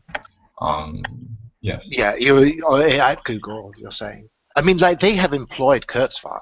There's this actual sort of reflexive thing here where whatever you think they are as an evolutionary entity has become self-reflexive. Like, it's actually thinking internally about singularity, about artificial intelligence, about these kind of quite, to get back into this theological language, these eschatological understandings of what technology is about have actually become part of its internal corporate operating system, and so you go and let's get the most apocalyptic AI guru on the planet and bring him inside our company to make sure that we're not missing out on that kind of vim, on our internal dynamic. So I think there's following these kind of tangles, they get quite intense, and there's obviously a lot of positive feedback there, which is where FOOM comes from. Mm. I mean, even just the fact that Google ends up just supporting people to do this thing. I mean, I'm sure there's a lot of people who just simply get a Google paycheck, and their only real brief is just do what you can to trigger singularity, guys. And every month you've got your Google paycheck coming in, and see how far you can push it. I'm totally sure Kurzweil wouldn't be there if it wasn't that he had that kind of latitude. I'm totally sure that there's no paranoid Anthropol directives being slapped on people in that kind of environment right now. So if there are limitations, I think it is, I would say, more likely that the fact that you have this programmer's bias of what they think they need to do to make these things happen, rather than that they're trying to make them happen, which seems to me almost certainly they are. I mean, I don't know, maybe that's a more controversial point than I thought. I mean, does anyone here think that there are substantial constituencies in Google who think that we should be cautious about putting our foot down too hard on the pedal as far as kind of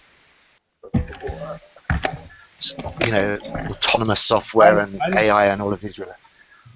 I'm very interested in that point, because it's all good and well as long as it's a marketing ploy or it's in the labs. But I'm wondering what will happen the minute that they do start to provide technology which all of a sudden, now Google is everyone's darling, or Facebook, but the minute they would actually, or Tesla, the minute they would start to actually present the proposed technology or a product marketable which would really disrupt these other established large firms, I'm wondering how the power struggles would happen in the US. Because the whole Silicon Valley giants are quite an anomaly.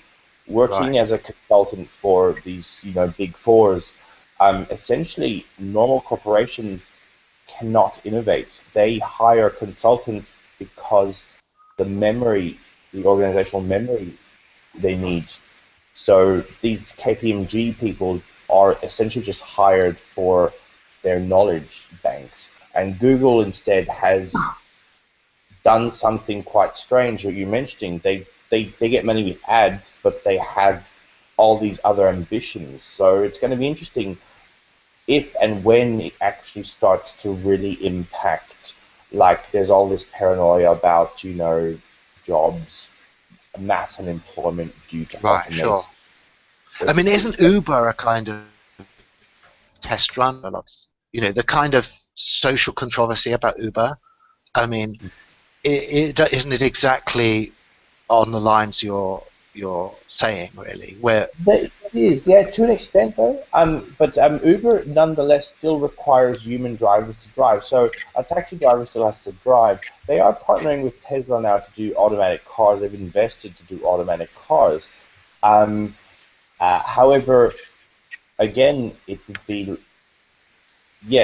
when will this actually come to fruition? And seeing how difficult it is to actually create the massively complex maps, the GIS technology to map all the road signs in order to make automation possible. Right. Yeah. So I'm all for it. It will be really interesting to see when it starts to really impact the politician status quo. I'm thinking of your the one you said suspended animation, when it starts to really impact and cause that real creative destruction. What will happen then?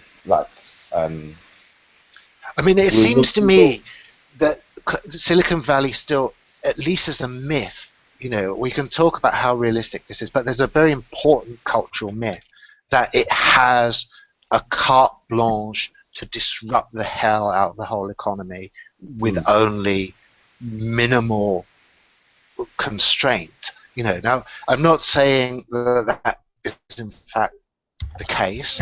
I'm just saying that when the very name Silicon Valley kind of means that to people. It's where, if you saw the set of sort of social and cultural affect that's tied up with that name is based on the suggestion that it is almost been tasked with being this kind of agent of creative destruction on behalf of America, but and therefore the world, and so there's this kind of, the balance is interesting. I think much more fascination than horror.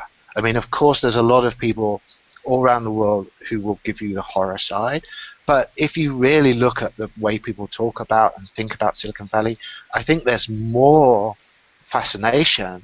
And there's more, there's Silicon Plateau in India, and there's Silicon Island is how Taiwan branded itself, and all over the world there are people who are saying, I want a piece of this. I think totally understanding what this means, at least in its kind of mythic form, is that it would be this engine of disruption, economic disruption, that will be completely socially endorsed. So, I mean, right now it seems to me there's not much in place to stop it, is there? And that's why I think this Uber war, I think, is really interesting, because I do think it is in embryo a test run for these. The pattern of disruption seems to me absolutely archetypal. Like you've got the taxi industry; they obviously hate it. You've got some other people who are just like all the kind of tailors and everything who were just wrecked by the early stage of the Industrial Revolution, and but the overwhelming sort of narrative on this is that this is going to happen. That's what Silicon Valley means. Unless we shut down Silicon Valley, it just has to do this. And now, at a certain point, it seems to me. Yeah, sorry, Jake. Can I just say I'm sorry to bore everyone else with it. I'll be very quick, but I'm really sorry I missed your thing yesterday, Jake. It was 5:30 here. I had to go, so I hope I can see it on the net. Has it all been recorded? Yeah, I know that a couple of people sort of missed the recording because we had a lot of connectivity and sort of setup issues over the course of it. I didn't end up going until 5 o'clock this time or something like that. But I think, according to Mo, mine made it up on the internet, so you should be able to see it. Yeah, we have recorded. Okay. For better or for worse. Excellent. Okay, cool. I won't disrupt the whole thing with that. Yeah. Thank you. Except to say that it did well. I'm just going to say, as far as regards like the sort of horror fascination tip over point in Google, there's another issue that's maybe problematic for them. If we take pretty seriously, which I do, that the sort of starting from a seed kernel of self and trying to literally program in the routines of intelligence is misguided, and trying to prompt an emergent move towards intelligence would be their actual way to go. Well, their biggest resources are that giant trove of data, their ability to interact with millions of intelligent agents, and all of the analysis that they're potentially able to automate with regards to that data. And at that point, you have more of this this ethical issue where we all trust, to some extent, Google to take all of this data from us and to do all this analytics for advertising. But at least to some, I guess at this point, unknowable extent, that is on the condition that they are not just sort of wildly experimenting with it and using it to derive information and truths about us that we may not know ourselves, like the psycho dossiers and in Gibson's Sprawl trilogy and so forth. And that maybe, there was not much outcry when Facebook announced that they had done a minor experiment manipulating. Yeah. But if you started doing that on a big scale, which to me would seem to be the fastest way for Google to wake up, I don't know, if they kept it very quiet, that would pose an obstacle. Yeah. Yes, it's interesting. It's interesting about that. I mean, people.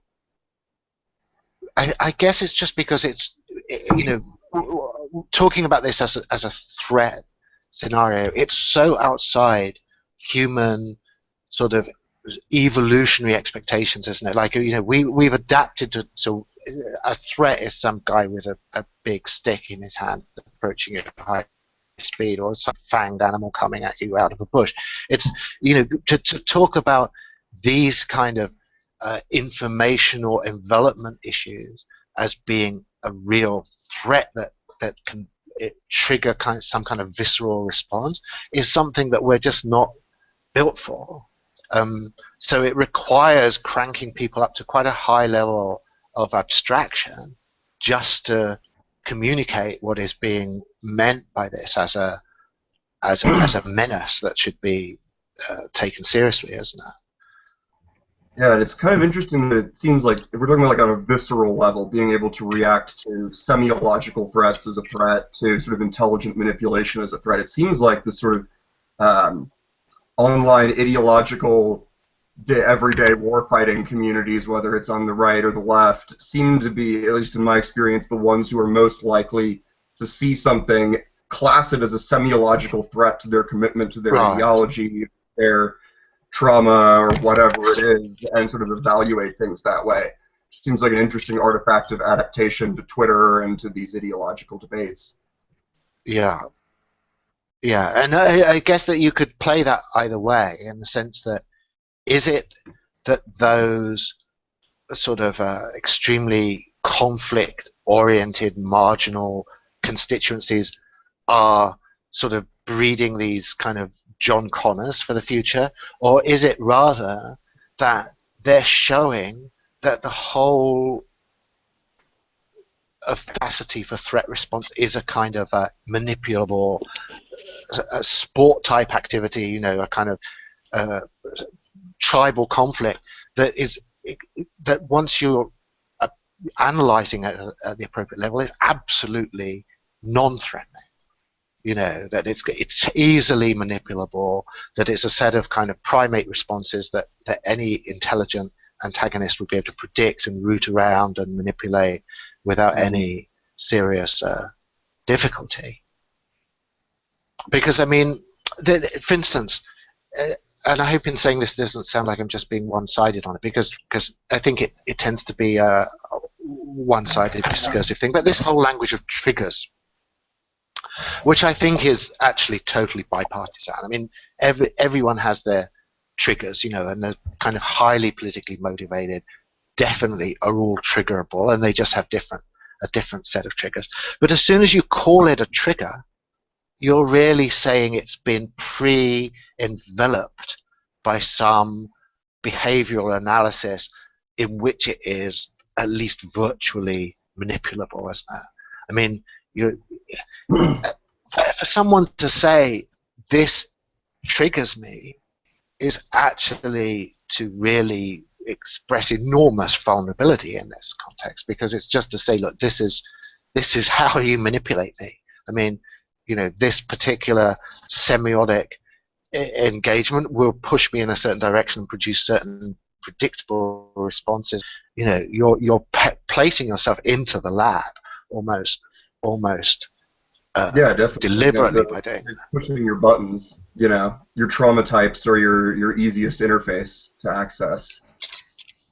And it's interesting that I don't know, this makes me think of the Innocence of Muslims video, and in part like the really weird background story of that, where the movie was never made, and $1 million that didn't really come from anywhere and that disappeared to somewhere. What was the guy's name? Yeah. But it's just extraordinary that in a matter of weeks, a really simple semiological warfare package blew up 14 countries.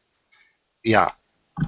Well, yeah. If that's the way around it works, or the other way around it works is just that these responses have become so predictable that they become these narrative building blocks retrospectively. So something's going on, and then you can just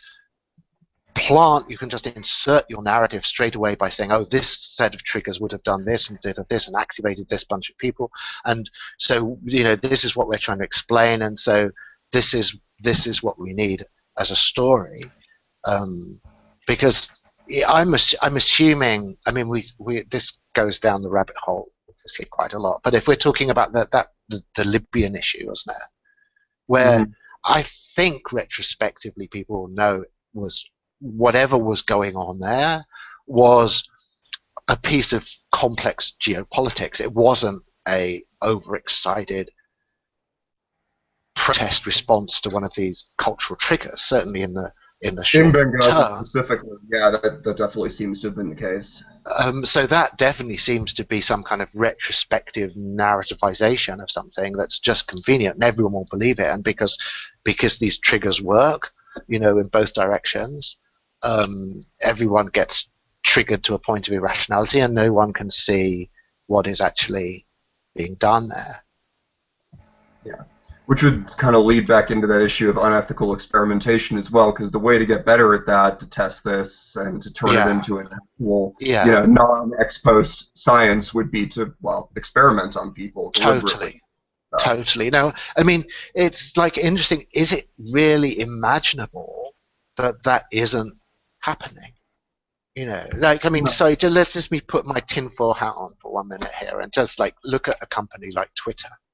Now you look what they're sitting on in terms of this behavioral information. They've got this mass of squabbles happening.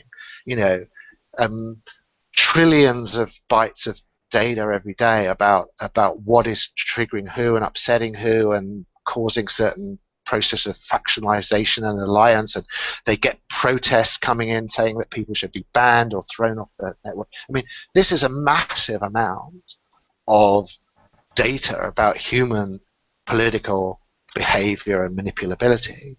Now, is it really that no one is seeing that as a kind of resource? I mean, we know, from these other cases we've been talking about, the whole Facebook thing and everyone, that, of course, people, when this data is there, there's someone who says, hey, look what we've got here. We've got to systematize that and use it and try and evaluate it and monetize it. I mean, it's hard for me to believe that you could have that and simply innocently have the attitude, we don't know what's going on here and we don't care. Someone would have to be exploiting it. The incentives are so huge that even if it wasn't something sanctioned by the ultimate corporate entity, that you just have to assume that it was going on. Yeah. I mean, it is probably difficult to monetize these states of extreme irritation, isn't it? And experiences of persecution and I suppose certain sort of negative, the reliable systematic production of negative affect is probably an interesting commercial challenge. Like, if you had all that information, how would you try and make money out of it? You could try selling people safe spaces of various kinds and then prod them into them by driving them round the bend with various high intensity triggers. I don't know. Well, I mean, and this is more than a little bit callous, but I would assume that the recent tragedy in Oregon is going to drive gun sales up. So if you were a particularly practically minded person, it might have been in your interest to start buying stocks in small arm manufacturers in the United States immediately after. I mean, just sort of a vaguely right. Yeah, it's because of the predictable dynamic there. Yeah, for sure.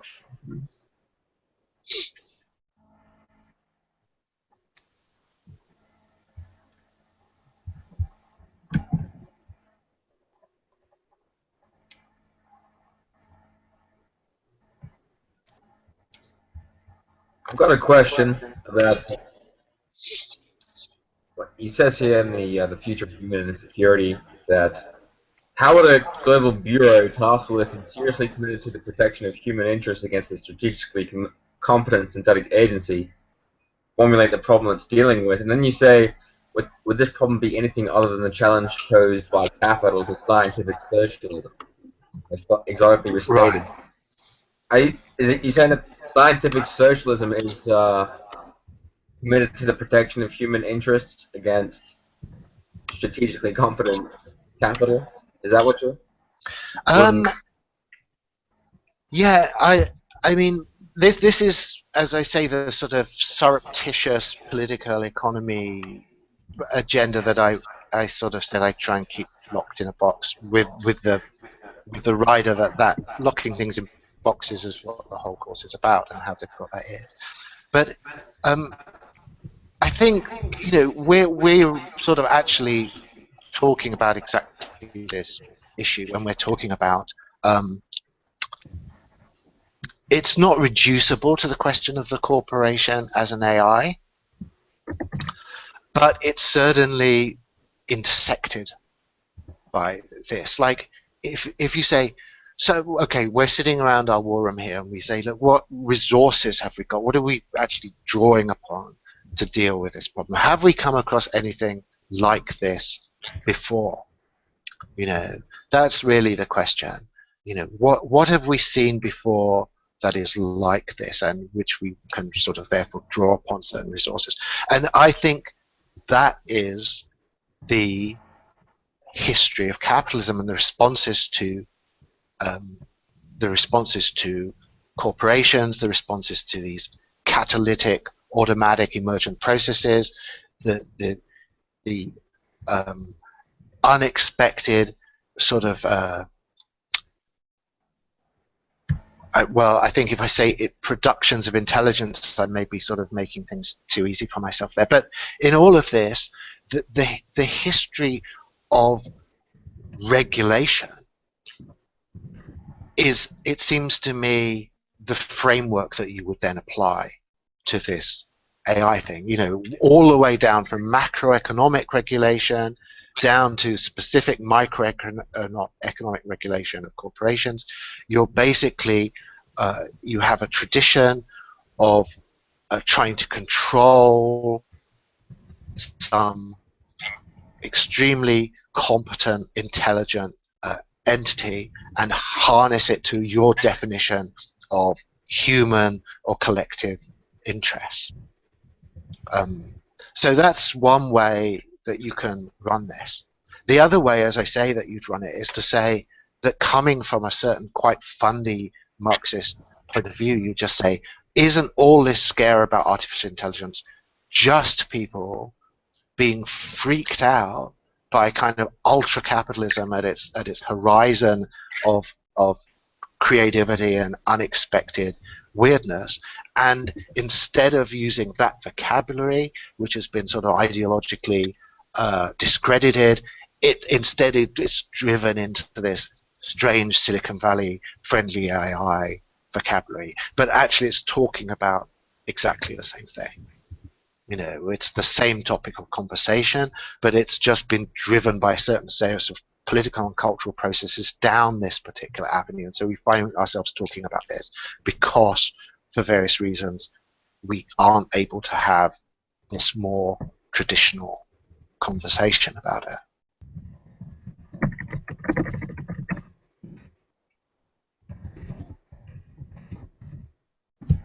I don't know if this is a good time, but off of that, I've been thinking about some of the archetypes that you've kind of been creating for this conversation of Anthropol, like either who would be in it, who would be outside of it, what some of the arguments are, and I was wondering if, Nick, you'd like to speak to the Unabomber piece that you sent us. Oh, right. I was thinking about drama and argument and which types of people are having which types of conversations. I'm very curious about what found really urgent there. Yeah. Well, that Unabomber piece, I think, I tend to sort of try to not worry about stuff being too edgy for people, so I put it on there. And it's played a big role in these conversations because of the fact that another thing which I think I probably haven't specifically linked to, but it's on the link list of, I think, the first piece that I put for this week, which is Bill Joy's very famous essay, "The Future Doesn't Need Us." And that, I think, is one of the kind of absolutely central sort of texts in this whole area.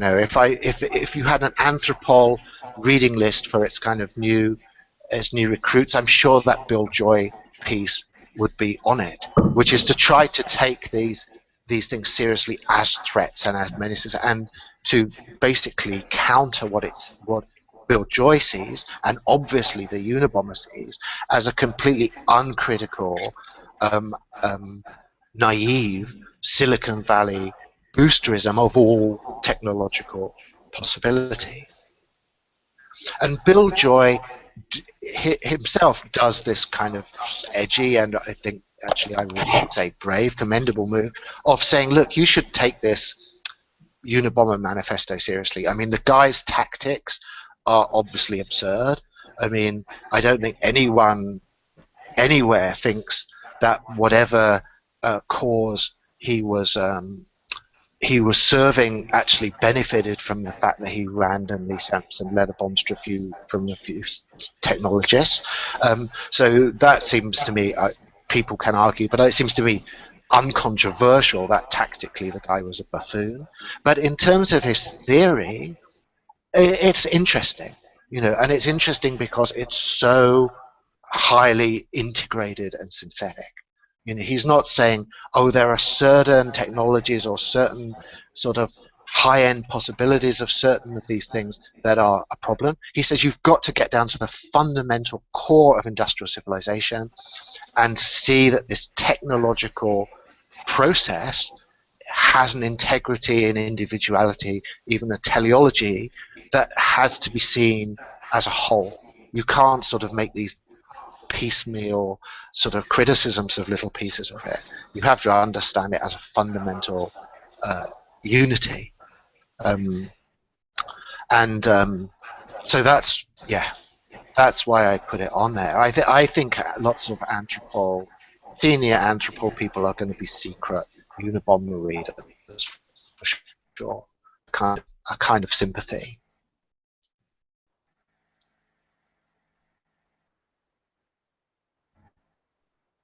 Yeah, I'm kind of curious. I've read most of Kaczynski's stuff, which I definitely think is really important for this conversation, especially his dialogues with Bill Joy. But just curious, because I've just recently gotten into some of his stuff now. What do you think of the people that he sort of inspired, like John Zerzan, that sort of work, which has taken kind of an anarcho-primitivist sort of approach? Well, yes, I don't know these people as well as I should. I mean, the name's familiar, and I've looked at little bits and pieces of their work. But to be honest, I think I would be overstepping my competence immediately if I was to try and pronounce on that in any more thoroughness. So, I think what I'll do is I'll put that on my reading list, as something to bring back in this series down the line, because I agree with you, it's important, but I just don't think I'm in a position to say anything right now about it. Having said that, I'll immediately go back on what I say something about it, is that I think, there's obviously a critique of their position, which I find at least superficially plausible, that it's very naive because it misses out on these coordination issues, that we were talking about earlier. It's like, this isn't the sort of, if this is the sort of threat Kaczynski says it is, it's not the sort of threat that you can meet with an uncoordinated response, because it deals with the lack of coordination is its bread and butter. Where we are, because it has exploited throughout its whole history lack of coordination to push these games in certain directions. In particular, the fact that in any uncoordinated system, competitiveness will by itself produce a driver to artificial intelligence and technological intensity. So you can't then meet that and say, well, we're going to respond to that in a deliberately uncoordinated fashion. That is totally playing into its strengths rather than its weaknesses. But having said that, I'm sure that Zerzan must have an answer to that or a response to it, which I need to look up.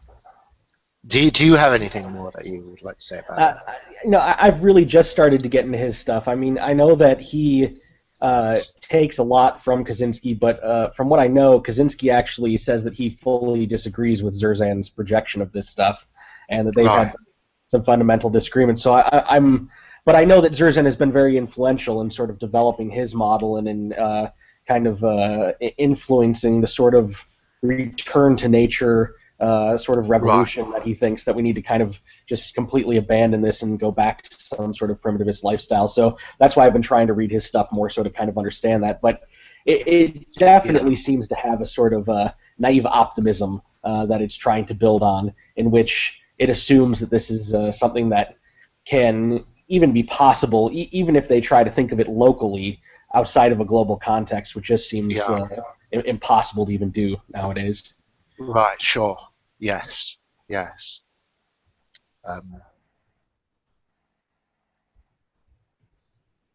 No, that's I will definitely look at that more carefully for sure.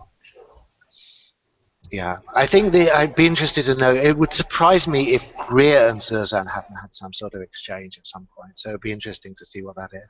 Greer's position is much more optimistic in the sense that he thinks this technological infrastructure is fundamentally fragile. So he thinks that these big cyclical patterns dominate over the runaway processes, and the runaway processes are already a failure mode, that they will just overextend, become unsustainable, and collapse back. So you don't need the same kind of drama that you get with the Unabomber stuff. The Unabomber in a way is on Kurzweil's side in the sense that he thinks this stuff is winning, and it's not just going to die of its own unsustainability.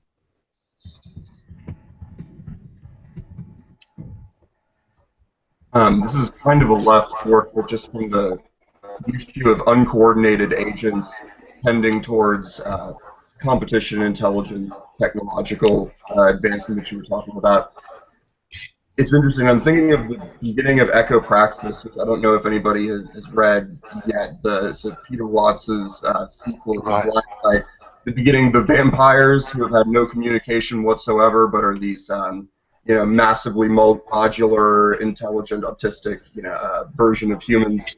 And they all break out of their cells, kill guards, and then act in a coordinated plan with total independence, without communication, because they can follow this, presumably because they can forecast what they're all going to do, because they're all following. Right. Yeah. So if we look at all of these uncoordinated corporate and market elements as doing something vaguely comparable, and see that as a sign of superintelligence, the ability to coordinate without coordination. And that could be another one of these sort of like warning signals of another alternative emergence that somebody was talking about earlier. Weird coincidences would be suddenly seeing a lot of uncoordinated coordination. No, utterly. If I could be kind of doing some kind of manically pressing a faving button or something, I would be doing that. Totally. I think that's absolutely right. I think this, that it's hard by its very nature to pin down what you're talking about there, isn't it? But it's like it is the essence of horror, in my opinion. It's like that. It's extremely strategically threatening because it is totally, on the surface, uncoordinated. There are no central apparatus of coordination that you can take out, keep an eye on, see as indices of the threat at all. And what you haven't said is this convergent way that, as you say, the only cognitive apparatus we have for dealing with that at the moment is coincidence, which is hopeless. It's like by its very nature, your brain is telling you not to see it at the very moment that you're seeing it. And to the moment disregard it triggers total horror, like you said, because you can't get rid of the coincidence cognitive schema, but all you're left with is, gods and demons, basically. Which is, I think that scene at the beginning of Echopraxis, that was terrifying.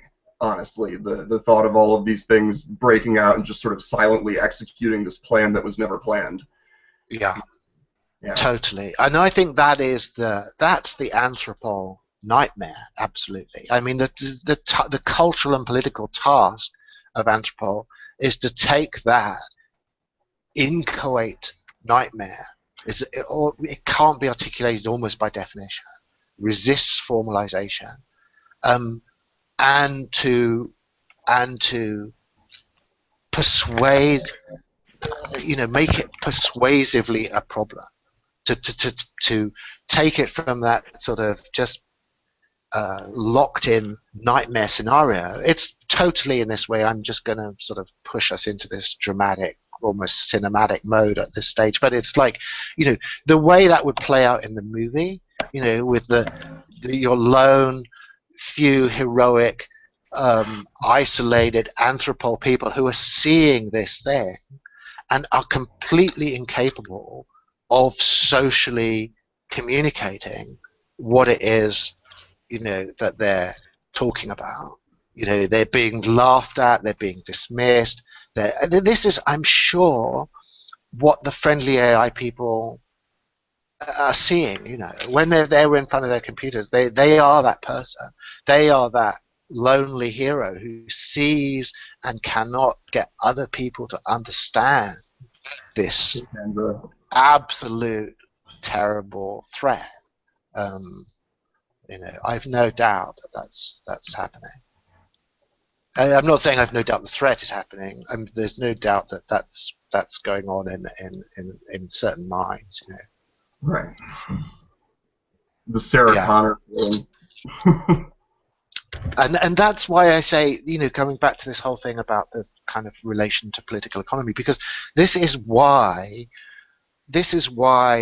there is this gothic horror element to capitalism that has always been picked up by people, is exactly these convergent waves. You can't really pin it down. It's why all those sort of comforting anthropomorphic sort of target acquisition moments are so pathetic and so inadequate, and everyone knows it's not really satisfying, because that's not what you really are against. It's not the guy with the big cigar. I mean, that's just what you tell yourself, because the other thing is just too horrific to deal with. And the other thing is the convergent wave. It's the uncoordinated, or uncentralized, systemic, coherent, uncoordinated process of, overwhelming power, and that is defining superintelligence, actually, like you say, I think.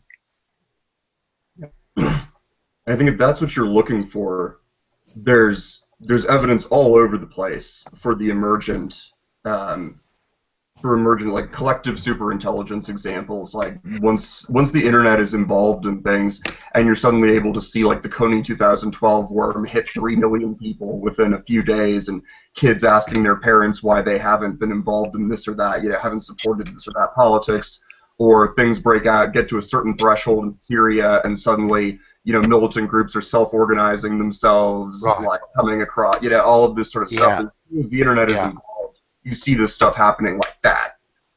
Yeah. That's pretty good evidence for that being possible at a purely automated or partially automated level, definitely. Too. Yeah, and it's like if it's a game, it is that sense of just being overwhelmed in a way you don't understand, isn't it? Like everywhere things are going wrong for reasons that seem completely local and specific to that particular region. This thing you're trying to do fails, this type of thing you're trying to do fails, this fails, this fails, this fails.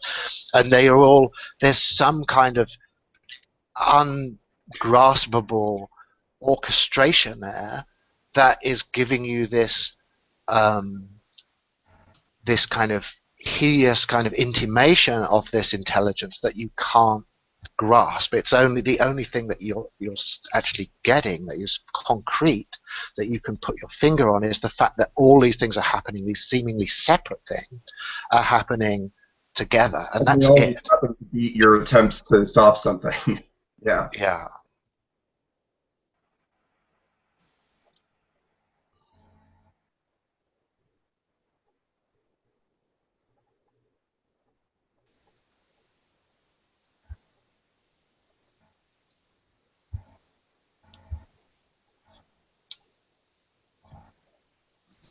I think we have 7 to 10 minutes left from our 2.5 hour break, 2.5 hour limit. We can go, obviously, if the conversation goes on. But I wanted to mention briefly about the classroom because I set it up during this session. So we have a classroom page. So people that are new, who have not enrolled or been in any classes with us, there'll be a classroom page. You can contact me or look in our handbooks for how to access that. But you've been all invited to that classroom page, and that's where you guys can post streams and any kind of update, post text. I'll post all this conversation we've had in the sidebar. Okay, that's excellent. Yes, I was going to ask about that because there's a lot in there. Yeah, and I can see lots of interesting points and links and stuff there, so that will be fantastic. Thanks. Right, and then I think I posted all the preliminary readings, so Nick will post any other extra readings that we have. Yes, I sent actually along to Mo a sort of week by week breakdown for the first 4 weeks. I don't know whether people have seen that. If all right, not, so yeah, I didn't do that. So if you can send it to me after this class, maybe. Yes, or I can just put that actually directly up on the classroom. Shall I? Yeah. Okay. Cool. Okay.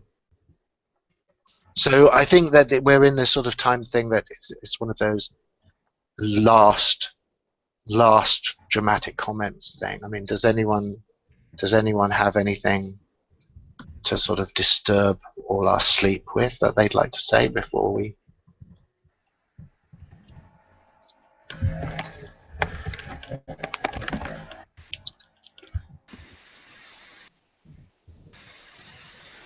There's plenty of disturbing stuff already. No, I'm sorry if I got a bit overexcited by Jake's remarks. But it's, I appreciate that. That particular hideous vision a lot. I've probably said it so many times that everyone's already exposed to this, but I always recommend that scene in the second Terminator movie where the T-1000 has been frozen, with liquid hydrogen, and it sort of splinters into pieces. It's just like broken glass on the ground. And then as it thaws out, it all sort of starts assembling together, from everywhere. I mean, this is that model of this liquid metal body is totally attuned to this. So there's no place on center or organizing thing that's grabbing itself and putting it back together. It's simultaneously from everywhere coming together. And I think that moment of cinema captures this kind of techno-horror absolutely definitively. So it's a perfect convergent wave, and it's like the fact that the human brain is just designed not to cope with that. It's like we live in a world of divergent waves. You throw the pebble into the pond, the ripples go out, you're at home in the universe, everything makes sense. When the ripples come in from the edge of the pond, head towards the center, that is the horror. And those waves are, I think we can't talk about this threat without it looking abstractly like that. If it isn't behaving like a convergent wave, it's not an emergent superintelligence. it's something else.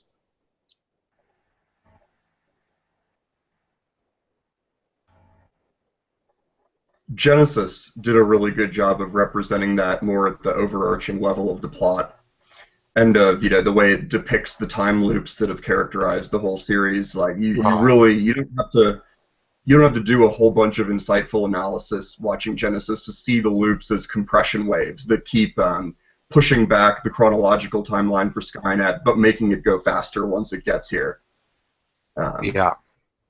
What I liked about it, even though the dialogue was a little Anakin-esque. Right, sure. I thought it was very sampleable, though.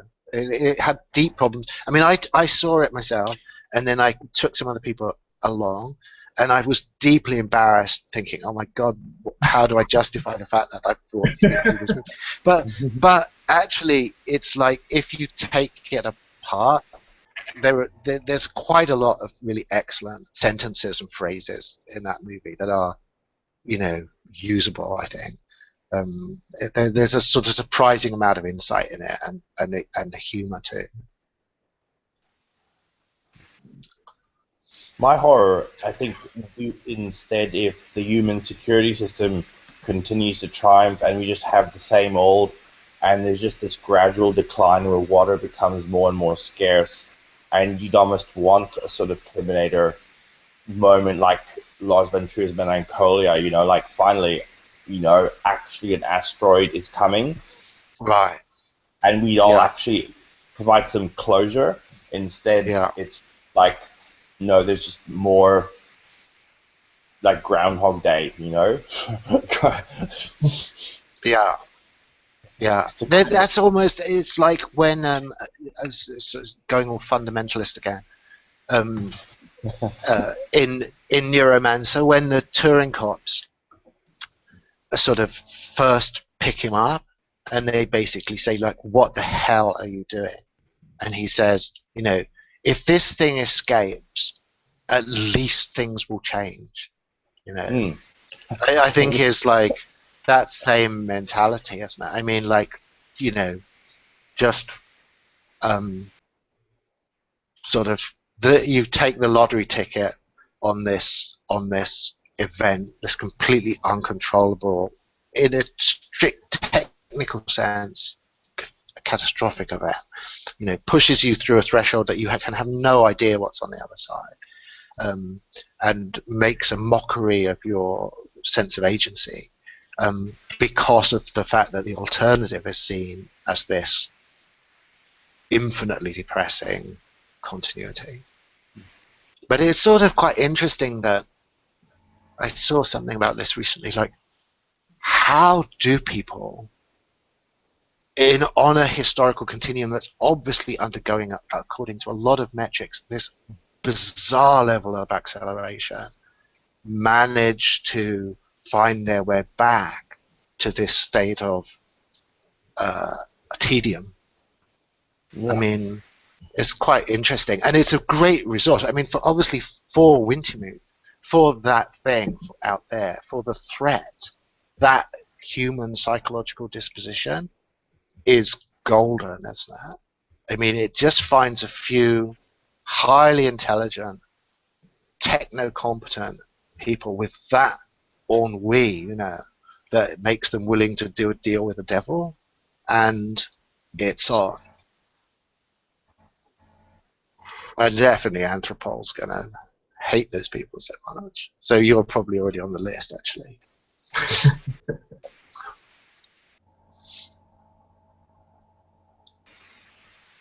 I actually entertained the possibility when I was reading the description of this that you were just, this was a honeypot, that you're just collecting names of people to watch and sort of a grasp on how we're going to be thinking about doing this later.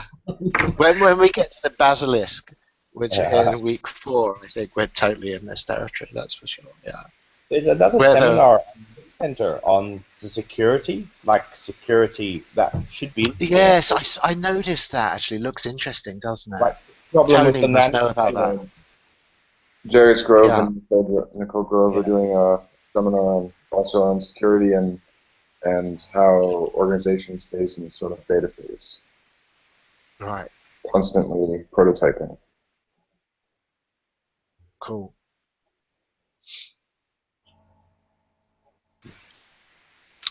Okay, maybe we've got to the sort of any last declarations moment.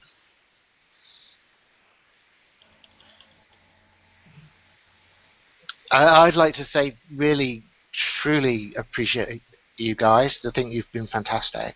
And I'm greatly looking forward to our next session. So thanks a lot. Thank you. Thank you. Thanks. Looking forward to you too. Yes. Okay, have a good week.